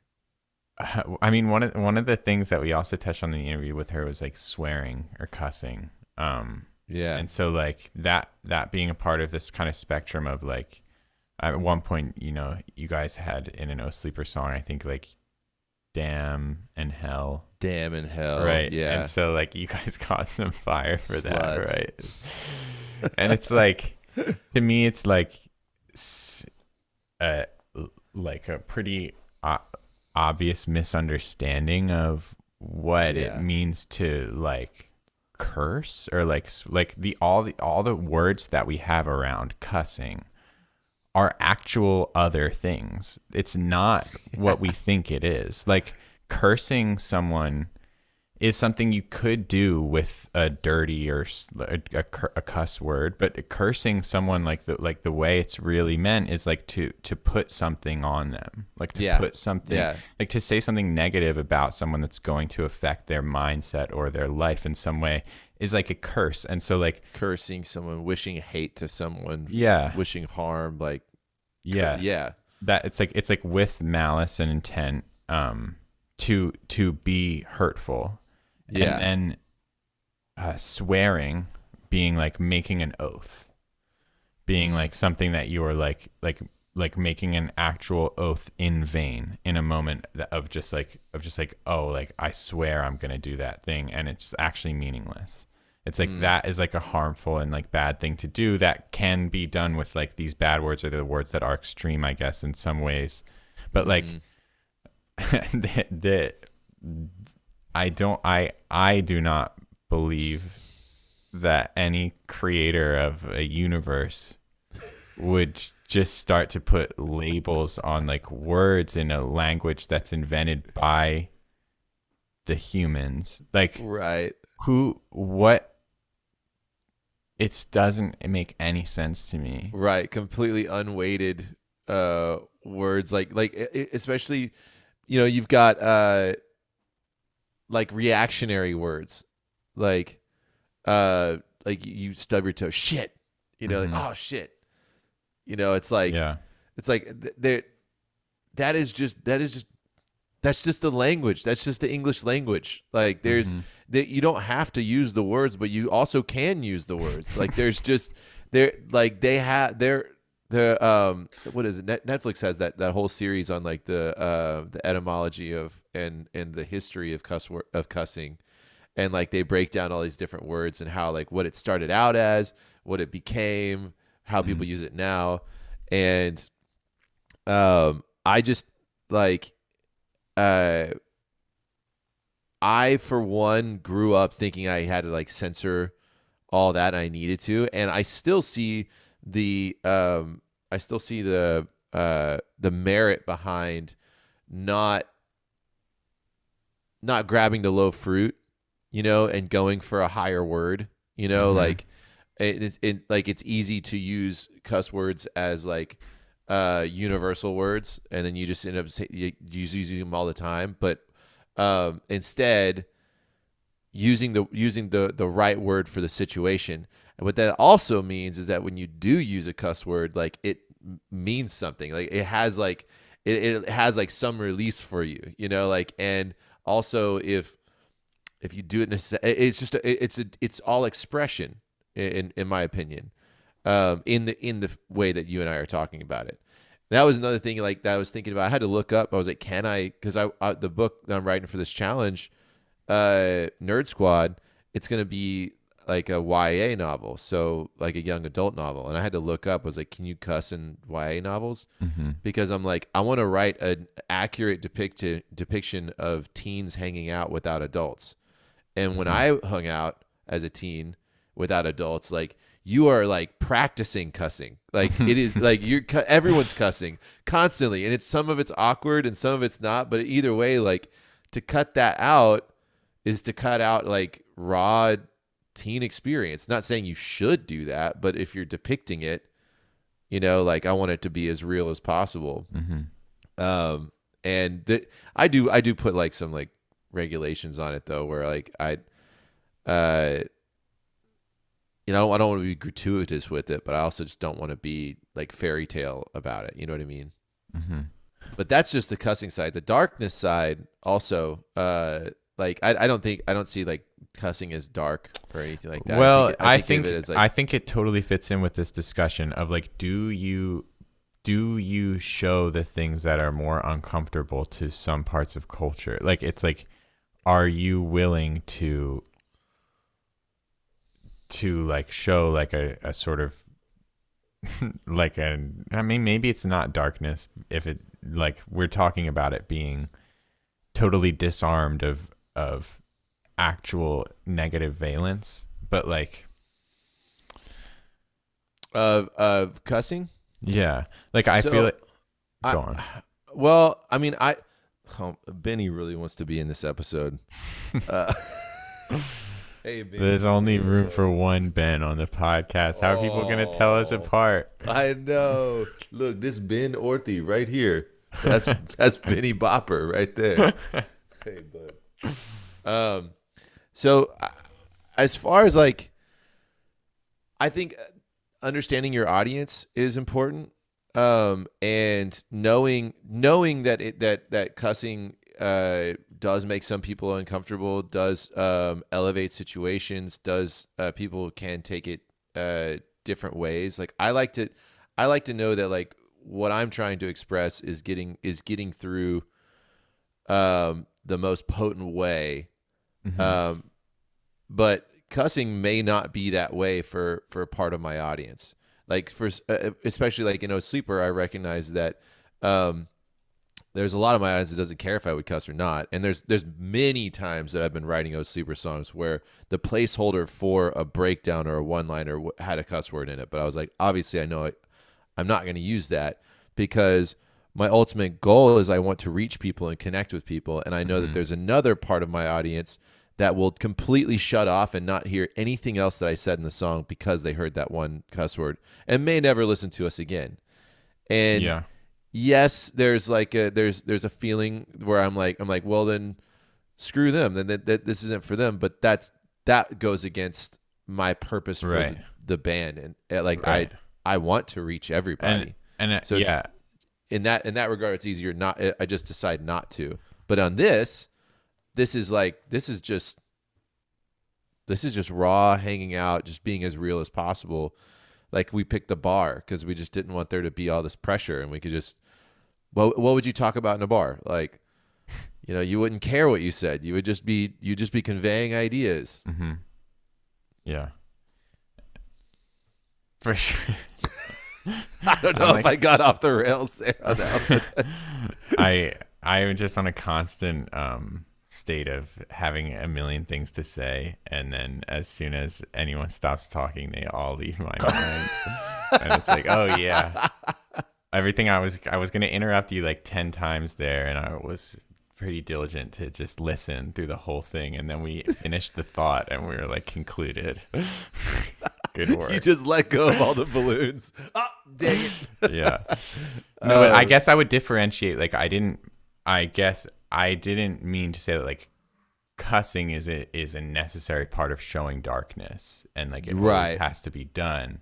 But I think that the choice to do it, especially in some contexts, like you're describing, reaching your fans, you're doing that in a certain way. You're filtering certain things through. And so the decision to do it when you do, the one or two times you had like a minor, like B tier cuss word. Mildest thing. Cuss words that show up in the Bible. Right. Exactly. Like, so when you do those things, you are, I think, tapping into elements of darkness, the way that we're talking about using them. Of like showing rawness and realness, and trying to bring a weight down a little bit more, because that I feel like I personally feel like it's something that is sadly missing from like worship culture, from like the Christian music scene in general. Which I like, which is another reason why I've like really tried to fight for us to be, well, not a reason why, but fight for us to be labeled just like we're a band, like that we're a band of people making music, and I write the lyrics, and I'm a Christian, and I write about my relationship with God, but that doesn't make the band a Christian band because I'm only one part of it, and but in knowing that that people in like the Christian music scene listen to our band, I think it's important to like kind of try to stretch them a little bit, because it's created this bubble that does not represent the world, and it's kind of turning into like kind of like a lot of it is like, it's kind of like social media is, where it's just this big face, and you don't talk about everything is filtered. Even in your like hardest moments, you're like filtering yourself, and you're not just like letting loose and like letting it out and being completely bare and vulnerable. You're constantly thinking about, was this right or is this wrong, and what do people think, or I can't ever say that I struggle with this, because then what would, then I'll be kicked out of the worship band, or whatever. And I don't know, I think it's important to like, that's kind of knowing the audience too, and like, okay, like if I'm going to put it in there, if I'm going to allow it to be in there, I've really thought about it, and I definitely want it to be in there. I didn't just like willy-nilly it, you know what I mean? Like there's another reason for it. Yeah. And so forwarding the conversation on darkness in general, like I know you said we wanted to move past cursing, and I was like, well, let's continue to establish our stance on that. But one other thing I wanted to bring up with it was like movie ratings and things, because this is sort of like the metric for, right? Because if we're saying that there's like some way to actually define these qualities, it's like there are things that you are hiding from children, like these maturity levels are these ratings, and the rating system, I think, tries to approximate some of this like badness into like, oh, like this doesn't get in the kids' heads. And I've always kind of had some problems with the rating systems. I learned a good bit about them in film school that like made me just completely want to turn the tables over in like their whole judicial board system. Yeah, I mean, like it's just like it's just like a very black and white like okay, so what are you really trying to hide from kids when you make something PG? There's all kinds of things. There's all kinds of movies, right? But ultimately, like when I was a kid, I remember being in the ages of like 10 to like 13. When for me, I think it was like in my household, I definitely saw some R-rated, some PG-13 movies, which were ones that my parents specifically liked and vetted for whatever reason, and then we would like watch. But it was never like, if there was a new movie or something that they hadn't seen, I would just be going by what the ratings are for me, is like whether I'm allowed to watch it, right? Mm-hmm. That's sort of how it would go. And I remember like through the ages of like 10 to 12, I was definitely like very much ready to see PG-13 movies. Oh, like yeah. I was like, they're like violent, like this stuff is happening in my head already. Like I want to see these things sound like Lord of the Rings sounds awesome. I just want to see it so bad. Right. And I was like 11 when the first one came out, and I did end up seeing it before I was 13, and it was awesome. And like the movie wasn't like, I don't think there's something problematic, and maybe there are in some ways, but I've come to recently, I think, understand why the rating system should exist, because I've spent so much of my life saying this is just all bullshit. I think pretty much like kids should be able to self-select if they feel ready to see some maturity of content level, and they should be allowed to face the consequences of those decisions.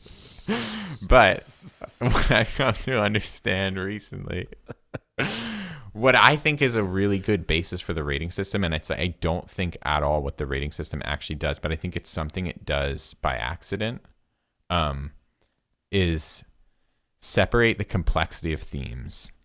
Because there are movies that are great, that some really evil characters seem cool if you don't get the themes.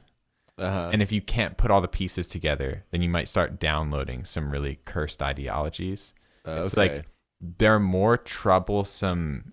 When in a film that has more troubling things going on, you're more likely to run into troubling ideologies or lessons that could be misunderstood. And I think so many of our lessons and morals that we learn are from the stories that we are exposed to. I think as humans, storytelling has always been a way of sharing morals, lessons, and learning without actually going through some things. Absolutely. And so in some films, the plot can become complex in a way that you could understand an evil character to be good in some scenario if your brain couldn't fully get around all the consequences of what's going on. Right. And you could really learn that like 2 + 2 = 5. Like, and so that, I think that there's, when it comes to ratings and things, there are definitely some things that we could base them on, but they're really hard to quantify. Well, I think with ratings, in the perfect world, I agree. I agree with ratings, or having ratings, but like I agree with them in the sense of like, what I feel like that where they shine the best is to give a present parent who actually spends time with their kid and knows where their kid's at developmentally, and it gives them a way to categorize the millions of entertainment that's out there. Yeah. And give them like fast and standard. Yeah, and give them like a heads up of like kids like, hey, I want to see this movie, and they're like, oh, that looks cool. Oh, let me think about this. Maybe I'm gonna watch it first, and then see like in like that's and then but as far as like a kid is not allowed to see this movie because this rating, I don't agree with that. But I think that ultimately the parent, up to a certain point in the kid's life, should make the call on that. But it only works if you have present parents who are really paying attention to your child's development and where they're at, because some kids develop incredibly fast. Some kids are exposed and have to grow up fast. Some kids, I feel like, can decipher fantasy from reality better. Some kids handle if a kid's playing GTA 5 all day long, which you're not doing a good job as a parent if you're letting that happen. But then they can't watch like a PG-13 movie. It's like, okay, so they can drive around and simulate picking up hookers, having sex with them, and then killing them, and then they can go on a cop shooting spree, and like hear all the dialogue of cussing out the wazoo, but then they can't go see a movie. Like, it's just, that's broken. But that all again comes down to the parenting of like, and then I guess it's like if you don't have a parent, it's kind of like society's check on like, all right, and if you don't, then just by rule you won't be able to buy this until, because it's better safe than sorry type thing. Yeah. There are definitely some, I think, like problematic things with the rating systems. Like, it's farther up the structure, like how they're categorizing some of these things. And especially it's mainly in the distinction of R from NC-17, which I don't know if you know much about. Yeah. So how do you push into NC-17? It's like really extreme stuff, but like mainly in America, it's like semi-pornographic, like sexual content, but it's super like patriarchally kind of aligned. It seems like from what I've sort of learned about it, which was in film school, it's just like, it seems like you're more likely to say get away with showing male pleasure in an R-rated movie, but showing female pleasure will almost always push to NC-17. Wow. Right. I didn't realize that. Yeah. So like there's little things like that, and then distinctions. And I mean, I was learning about this in like 2013, 2014 or something. So things may have changed since then. But yeah, like the way that they actually do the reviewing is like pretty shady. There's like like there's like a room of people and like no one like is able to like find out info about them. Like they like The people who make the rating system. yeah. Yeah. Oh, it's that's like weird. you can find out like the documentary that I watched was about like tracking them down and trying to like find them and like question like the way that they do things. How the hell did they get that job? Yeah. It's like I feel like you had to like appoint yourself that job. That's Yeah, the that only was way it one would of work. that was one of the kind of wild things was like the pedigree of the people and like how they kind of were involved. It was like all seemed kind of corrupt. But I shouldn't say That's too much. I wild. don't remember everything about the documentary, and it was like a long time ago, so things obviously may be different by now. But yeah, But I think we're alluding to that the different rating system, the higher you get into the rating system, in a very broad stroke, saying like the Yeah. higher the rating, the more chance of darkness. mm-hmm. And darkness in that being anything that's not sunshine and rainbows, anything that's not absolutely like safe and Wholesome. wholesome. Yeah, wholesome. There you go. Mm-hmm. But at what time? I mean, obviously, this is a psychologist question, but neither one of us are anywhere close to that. But it is interesting to think, like, what do you think is the like? At what age do you think it's appropriate to start introducing your child to darkness? Because darkness is important. It's a very big part of the world, of human existence. Of it's important. I was actually watching it or listening to a TED Talks today on darkness as far as like light pollution is concerned, but like the day and night cycles, like the absence of light, that kind of darkness, and how important that is to the body. How important it is to nature. Going through darkness in your life is an extremely important part of human development. Learning that darkness happens and you get through it is important. Learning that, you know, like death is a thing, is important, so you can appreciate life. Like Right. there's so many. It is the other.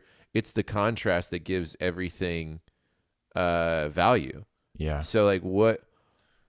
That's an interesting. That'd be an interesting conversation of like at what levels of darkness can a developing mind comprehend that is not in a scarring way that's going to cause trauma. You know what I mean? Right. I mean, like, I think I know I saw some I- movies I shouldn't have when I was younger. I still can't get out of my head. yeah, I mean, like, we're like, regardless of like even movies, like darkness in general, it's like I've heard a theory of morality. I think I heard it in The Good Place, but it was like, which is a TV show, but it was like, That's a good one. yeah, you cannot, like, the beginning of ethics is knowing that you die. You cannot have a foundation of morality without an understanding of death, because like it being bad that I punch you ultimately comes down to because we're not infinite creatures that live forever. It's like there's like consequences for actions. Like there are bad things that can happen, and it's like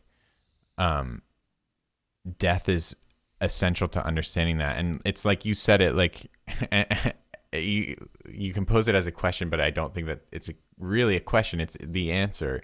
It's like, at what age is a child's brain developed enough?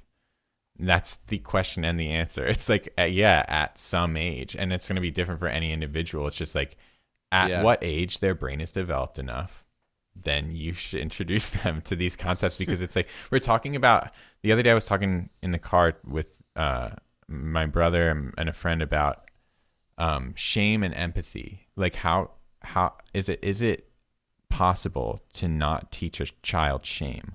Like, and I think that this is the difference, is like, if you have an understanding of darkness, you can learn empathy. And it's like, shame is like, it's a cheap way to try to get someone to go and to fall in line. It's a lie. that you should be better. Because no one should be different. It's like you are the summation of everything that has concluded to you becoming who you are at this moment. You shouldn't be anything else. You don't have a choice. Like, and so it's like, shame is a lie. You shouldn't feel shame, I believe, ever. There's no need to, and it's the story of it in your head is based on pride. Shame and pride are the same thing. It's like, I can't have shame without thinking I'm supposed to be better. So it's interesting. Once I dismantle the concept that I'm supposed to be some perfect person that I hold above everyone else and I'm supposed to get everything right, it's like shame has no power because I'm just a broken, fucked up person. And that's okay. That's how everyone is. Yeah, that's a complex. I don't know. I feel like shame is such a early developed mechanism that kind of like fear. Shame and fear are very, very close. I mean, I think shame is an extent. It's an extension of fear. You feel shameful because you fear blah blah blah. Yeah. You know, what someone will think, the consequences of what you just did, what this means of you now. You know, but like, I feel like it's also maybe, what if it could be like a kind of like an instinctual social survival mechanism, you know? No doubt. That's just like built in through in our primitive brains that is still there. Yeah, I agree 100%. Yeah, it's like it's like how to train that out. Right. It's like there's a number. We are not evolved for the world that we've created for ourselves. We're not like we can acknowledge that like the human biology in our body, like we're not designed to be happy in this environment. And so it's like that's why you have practices of like like a lot of like, well, you've got antidepressants, you've got like all kinds of things in culture, right? Trying to make our world ideal for our mind and our experience, or try to make our mind and experience ideal for the world that we live in. And it's tough because So moving on from shame, shame and empathy as opposites. So shame is maybe the cheaper way to teach those lessons. But if you have an understanding of darkness and a respect for it, then that's, I think, how you can be better without feeling shameful. Yeah. And that you don't get an understanding of darkness or anything like that if you constantly avoid it or act like it's not there, or don't talk about it, or 100%. Like live your life like your profile picture, and never, like you're having a shit day and then you like post like, oh my God, I just found out that blah, blah, blah. How isn't life amazing? And then like, meanwhile, you just got done crying in the car or something, but you're not going to post about that. Like there's this idea. And I think this is kind of like what Anna was kind of getting at when we were talking, was that you can't, how dark are you willing to show? And it's like, well, how dark does life get? And it's like, oh, it gets way dark. Like real life, oh my God. Like, well then, in my opinion, that's how dark you can go, like with your writing. And if you're talking about being vulnerable and including that darkness into your characters and letting your characters go that dark, you should do that without the shame of like people being like flipping the book over and like, who wrote this? Oh, this person's terrible. Like, because that's that hesitation. Oh my God, if I write this, what are people going to think? Yeah. It's like, and that's sad, but I totally understand it. And she's taking the route that a lot of people do, that I've thought about doing, for books that I want to write, or just going under a pen name, because it's like no one's gonna. I know how a lot of people are gonna see this, but I also think it's important to get this out. Yeah. Yeah. Definitely another option. Yeah. But it's a shame. It's a shame that that's a thing that we have to do. For you sure. know. Yeah. Like I want to show darkness, which ultimately translates to I want to be very real exactly. about this. I have something that is really important to say. Yeah. And so yeah.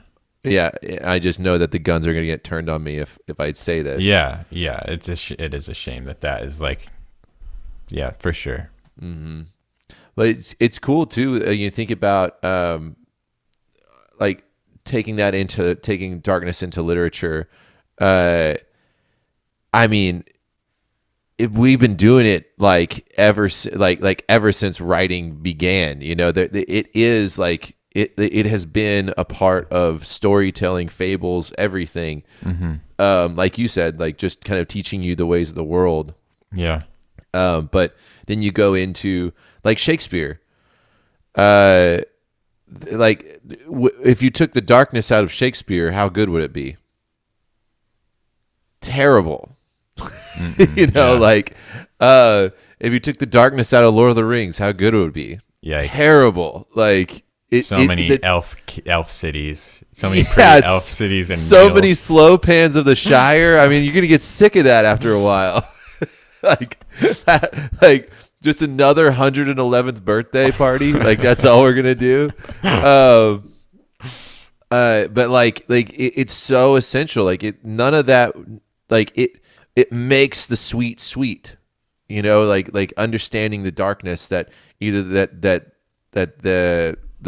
is the soil this beautiful flower is grown in. Yeah. The dynamics, episode 2. Yes. Yeah. You have to have it. Like that is exactly what darkness is. It's tone, you know, even in art, you know, when you're talking about, like tonalism and what is the tone of this painting and you make the light so important by incorporating the dark in, you know, the shadow proves the sunshine, as they say. Oh, that's a good one. Who said that? It's a line from some song. That's good. Yeah, I just I would anyone I've talked to about lyric writing, it's a question I've gotten multiple times from people, a lot of people in the Christian music industry, also people who just are like, oh, my parents are going to read this. My grandma was going to read this. Yeah, you know, that's like me starting this podcast. My dad is watching this. Yeah, has watched every episode. I thought about that too, and it's something we talked about, and it's something like my parents know I have, and I don't know how much of it they've watched, but I definitely have talked about a lot of stuff I've never talked about in front of them. Yeah, but like, where was I on that? Oh yeah. So people coming up and asking me, you know, I really want to write this song, and it's like, cut the butt out, just keep going. Yeah. You know, like I really want to write this song. That's on your heart. That's your heart trying to talk, and you need to let it. Like if it's dark and it comes out, I honestly believe that hearts trying to speak are looking for connection, and the other connection is out there that needs it. Like it is coming from a place of need, not of only of yourself, but of the world. Like the world needs it. Your unique experience that you're ready to be vulnerable about, which vulnerability is, like in our honesty episode, vulnerability is one of the most powerful things you can bring to your writing, and it is one thing that we are in a severe deficit of in our social culture right now. So yeah, I just highly encourage darkness and vulnerability. Yes, sir. And tweaking the dark. Go a little darker. like weigh your contrasts. You know how we were talking about making things gray and everything. Like get let's get a little deeper. Let's twist the spine. Twist the spine. That's it. Yeah. Yeah. Would now be a good time to actually go into the challenges? I think so. Yeah. Yeah. Yeah. I think we should dive into these. This is going to be a lot of fun. All right. Yeah. So let's move on from darkness and pick it up again to our challenge from last week. What was it, Ben? The Scott Orthy challenge was to write a limerick about someone you know. Scott Orthy is my dad. Hi, Dad. Hey, Dad. He's a serial limerickist. He writes limericks for people's birthdays, and they're always about the person on their birthday. And so we made this challenge to write a limerick about someone you know. Oh, hey, by the way, Scott, that's all I want for my birthday from you, please. I want my own. I want my very own Scott Orthy limerick. Tell him your birthday. Oh, April 17th. Yeah. All right. JD Kingsley. Said Tim H suggested he send in a submission, so here it is. Title: Best Friend Slam. I have a best friend named Tim who used to be pretty slim. I no longer give him flack since he's kind of jacked because he started hitting the gym. Hey. Nice. Way to go, JD. I like that. I think this is about Tim Cerebus. I think so too, yeah. Wow, we didn't get to see below the neck, but apparently we're dealing with a Man of Steel behind that camera lens. I thought I saw some like that. I mean, we could see the chiseled jaw for sure. Yeah, could cut glass with that thing.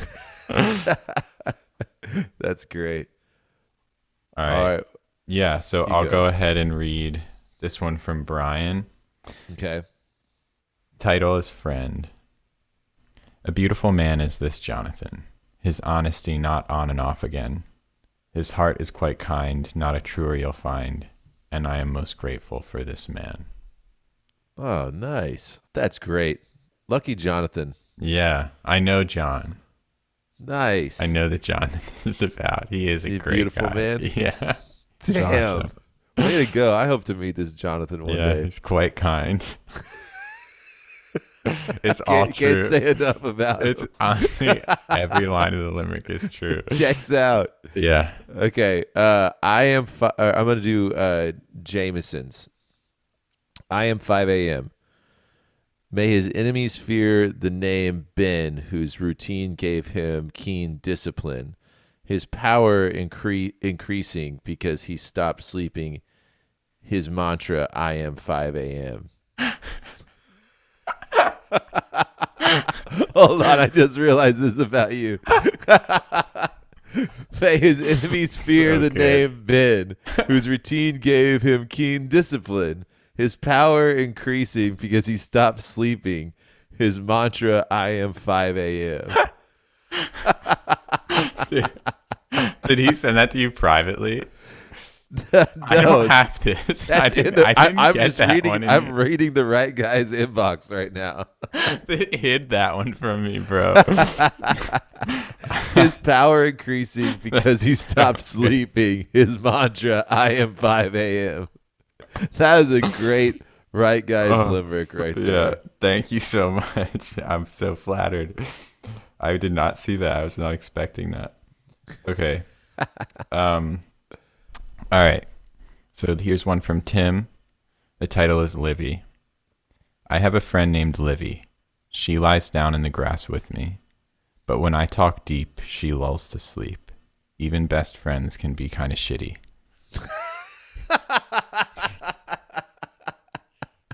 Who wrote that? That's from Tim. Tim, I hope you sent that to Livy. That's well, great. It's funny. Like, I honestly feel like he might be talking about a dog.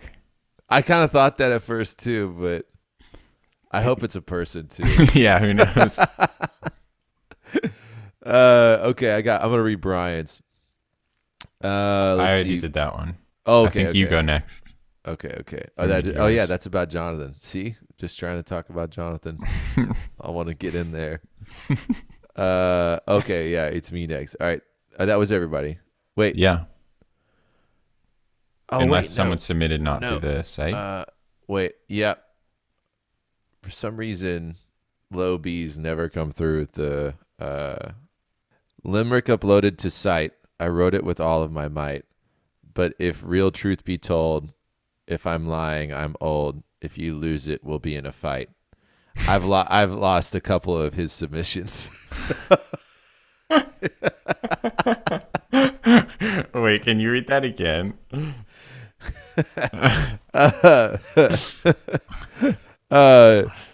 Limerick uploaded to site. I wrote it with all of my might. But if real truth be told, if I'm lying, I'm old. If you lose it, we'll be in a fight. Yeah, that's good. That is awesome. Mhm.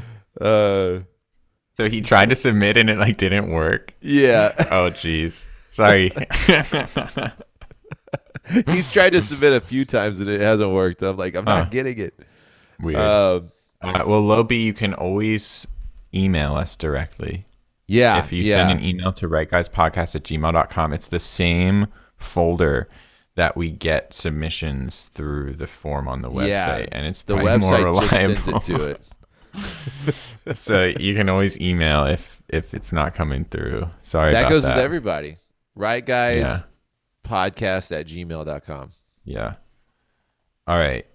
So should I go next? Yeah. I've got mine, and I've got two. Whoa. So maybe I'll do- breaking the law. Maybe I'll do one, and then you can go, and then I'll do. my Okay. second Yeah. one. Sure. Unless you also have multiple, then I'll just go through.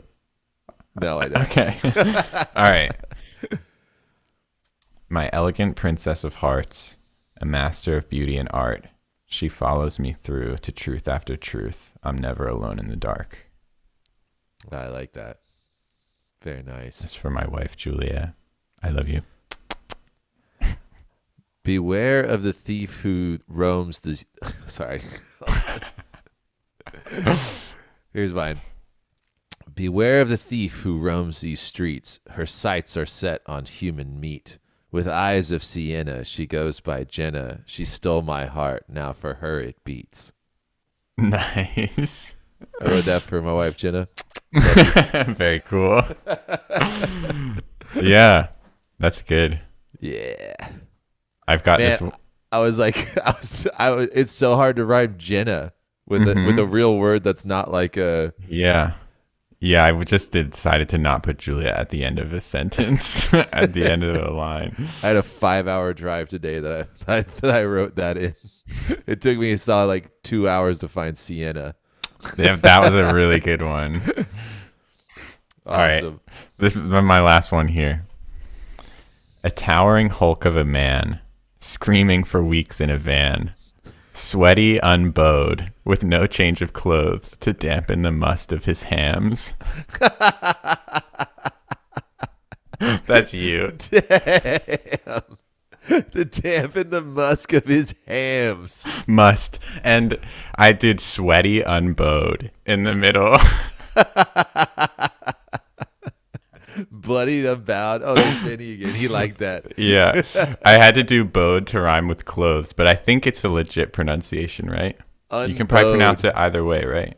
Sweaty unbowed. I don't think you can pronounce it that way. Really? Who Because says- bowing, Who says I bowed? well, bowing is like a bow. It bends. Okay. I think you Bowing can say it. is bending. I can see that. Yeah. Unbowed. It works. It definitely works for a limerick. Sweaty, unbowed, with no change of clothes. That's awesome. Yeah. I think that's the first limerick ever written about me. Congrats. Thanks, man. I'm sorry it mentioned the must of your hams. It's okay. It's a very real thing. They're They're musty hams. Musty hams. There's one thing about me. I got some musty hams, baby. Yeah, let's throw some mustard on those bad boys. Make it a must party. May not even I need some. simply There's must. must enough. Oh, this is awesome. All right, well, that pretty much wraps us up, except we have an announcement to make. Our guest next episode is going to be... Oh, by the way, we're going to have a guest next episode. That's the first surprise. Second surprise is it's going to be... John Marshall, a children's book author that I know personally. He's a friend, and Julia, my wife, has done art for one of his children's books. But he's done many children's books, and they're really cool, and we're super excited to have him on to talk about all that. Yeah. So, in the spirit of children's books and the next episode having a children's book author on, we have a fun little challenge today. Yeah. Our challenge this week is something that's it's related to something that's been requested a lot. People really loved the sequel challenge, how there was this sort of pick up the story from last week and continue it. People loved that idea, and people really wanted encouragement to start picking from other stories and doing that, but going back farther in the catalog and doing stories written by other people. And so we wanted to work that into our next challenge in a way that would be dynamic and also go along with the theme. And so this week, Micah, would you care to explain? So this week, your challenge is pick any submission from the entire breadth of the Right Guys episode challenges. It can be your own, can be somebody else's, and write a children's story about it. Yeah. Retell it as a children's story.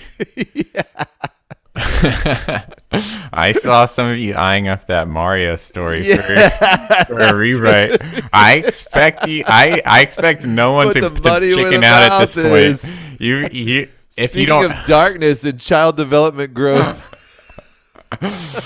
Look, you're rewriting it, okay? That's a challenge. That's a challenge. Reimagine it to make it fit that world. So and you're gonna have to you got to fill in the gaps there for yourself. But that's the challenge. Yeah. So pick any story. Any submission. Yeah. It's gonna be a lot of fun. I'm super excited. I've got a couple in mind already that I think could be absolutely wild. So I'm excited too. Yeah. All right. This has been awesome. Well, again, I would greatly appreciate support in this vocal challenge, writing challenge. If y'all feel like going to vocal.media and looking me up and finding my story Nerd Squad, slap a comment in there and smash a like.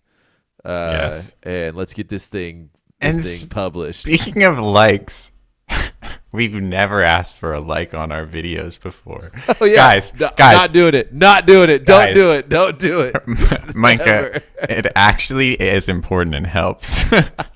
And people don't always think about it, and so it is actually good to mention.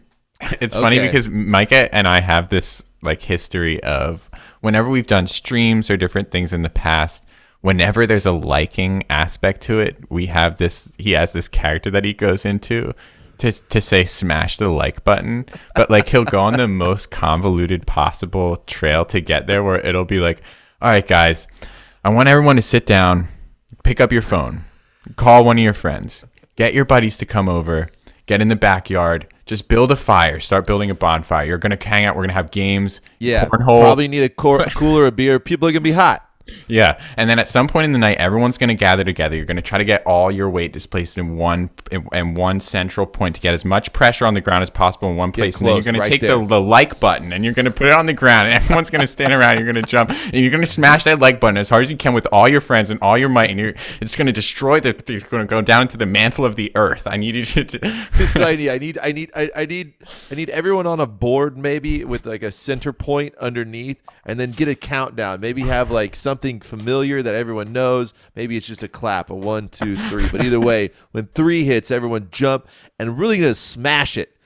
They gotta smash that like button. Yeah. And so look, I'm not saying we've got to do that every time, Micah, but we should remind people. Okay. It'd be nice, guys. Please, Fair enough. if you enjoyed the content, subscribe to Right Guys. It actually helps if you like the video, then it will help it to be recommended to more people, to you, and that's how we grow. So if you want our platform to grow, if you want it to be successful, if you want us to do more podcasts in the future, if you have access to like a trampoline maybe or a ladder even, I'm not talking about bringing all your friends into it, but maybe set your phone down with the Right Guys YouTube channel open, get on that ladder. He's back. Go up a couple rungs. I'm not saying go to the top. Just go up to a couple rungs. There's no stopping him now. Oh, and then you need to launch yourself. Look pretty good. Whether you want to do this, if you're going to do it with your feet, you probably take your shoes off because, the screen picks up the skin. Oh, yeah. Right? If you want to do it that way, or if you want to really go for it and make sure you smash that like button, go for it. Put the fist in there, just like Superman dive that phone and let's go on ahead and get that like in there. Don't worry about your phone bill. Don't worry about your broken, cracked, fucked up screen. It was gonna be cracked anyway. It's gonna be fine. You have a warranty. You can get another phone. Important thing is that like button is obliterated. Yeah, if I can still see anything resembling even a tenth of that like button, then I'm gonna be upset. Oh, yeah. Have hell to pay for. Oh, yeah. Get out of here. But anyway, any high point of of elevation will work here. Really. Yeah, we get it. Yeah. All right. I pray for the return of this character. This character is life-giving to me. But seriously, thanks guys for watching. Thanks for supporting, enjoying the content. We love you all. Episode 14. Absolutely. Love you guys. Episode 14, and we'll see you back for episode 15. Go snag a story and write it as a children's story. All right. Yeah. All those stories should be up in the archive now. So head on over to rightguys.com/challenges to find those. No, not .com, .org. Rightguys.org. Hey! Yeah, rightguys.org/challenges to find the archive of those. And guys, please stay safe. Have a good few weeks. We love you. See you next Love you guys. Good luck in your chair time.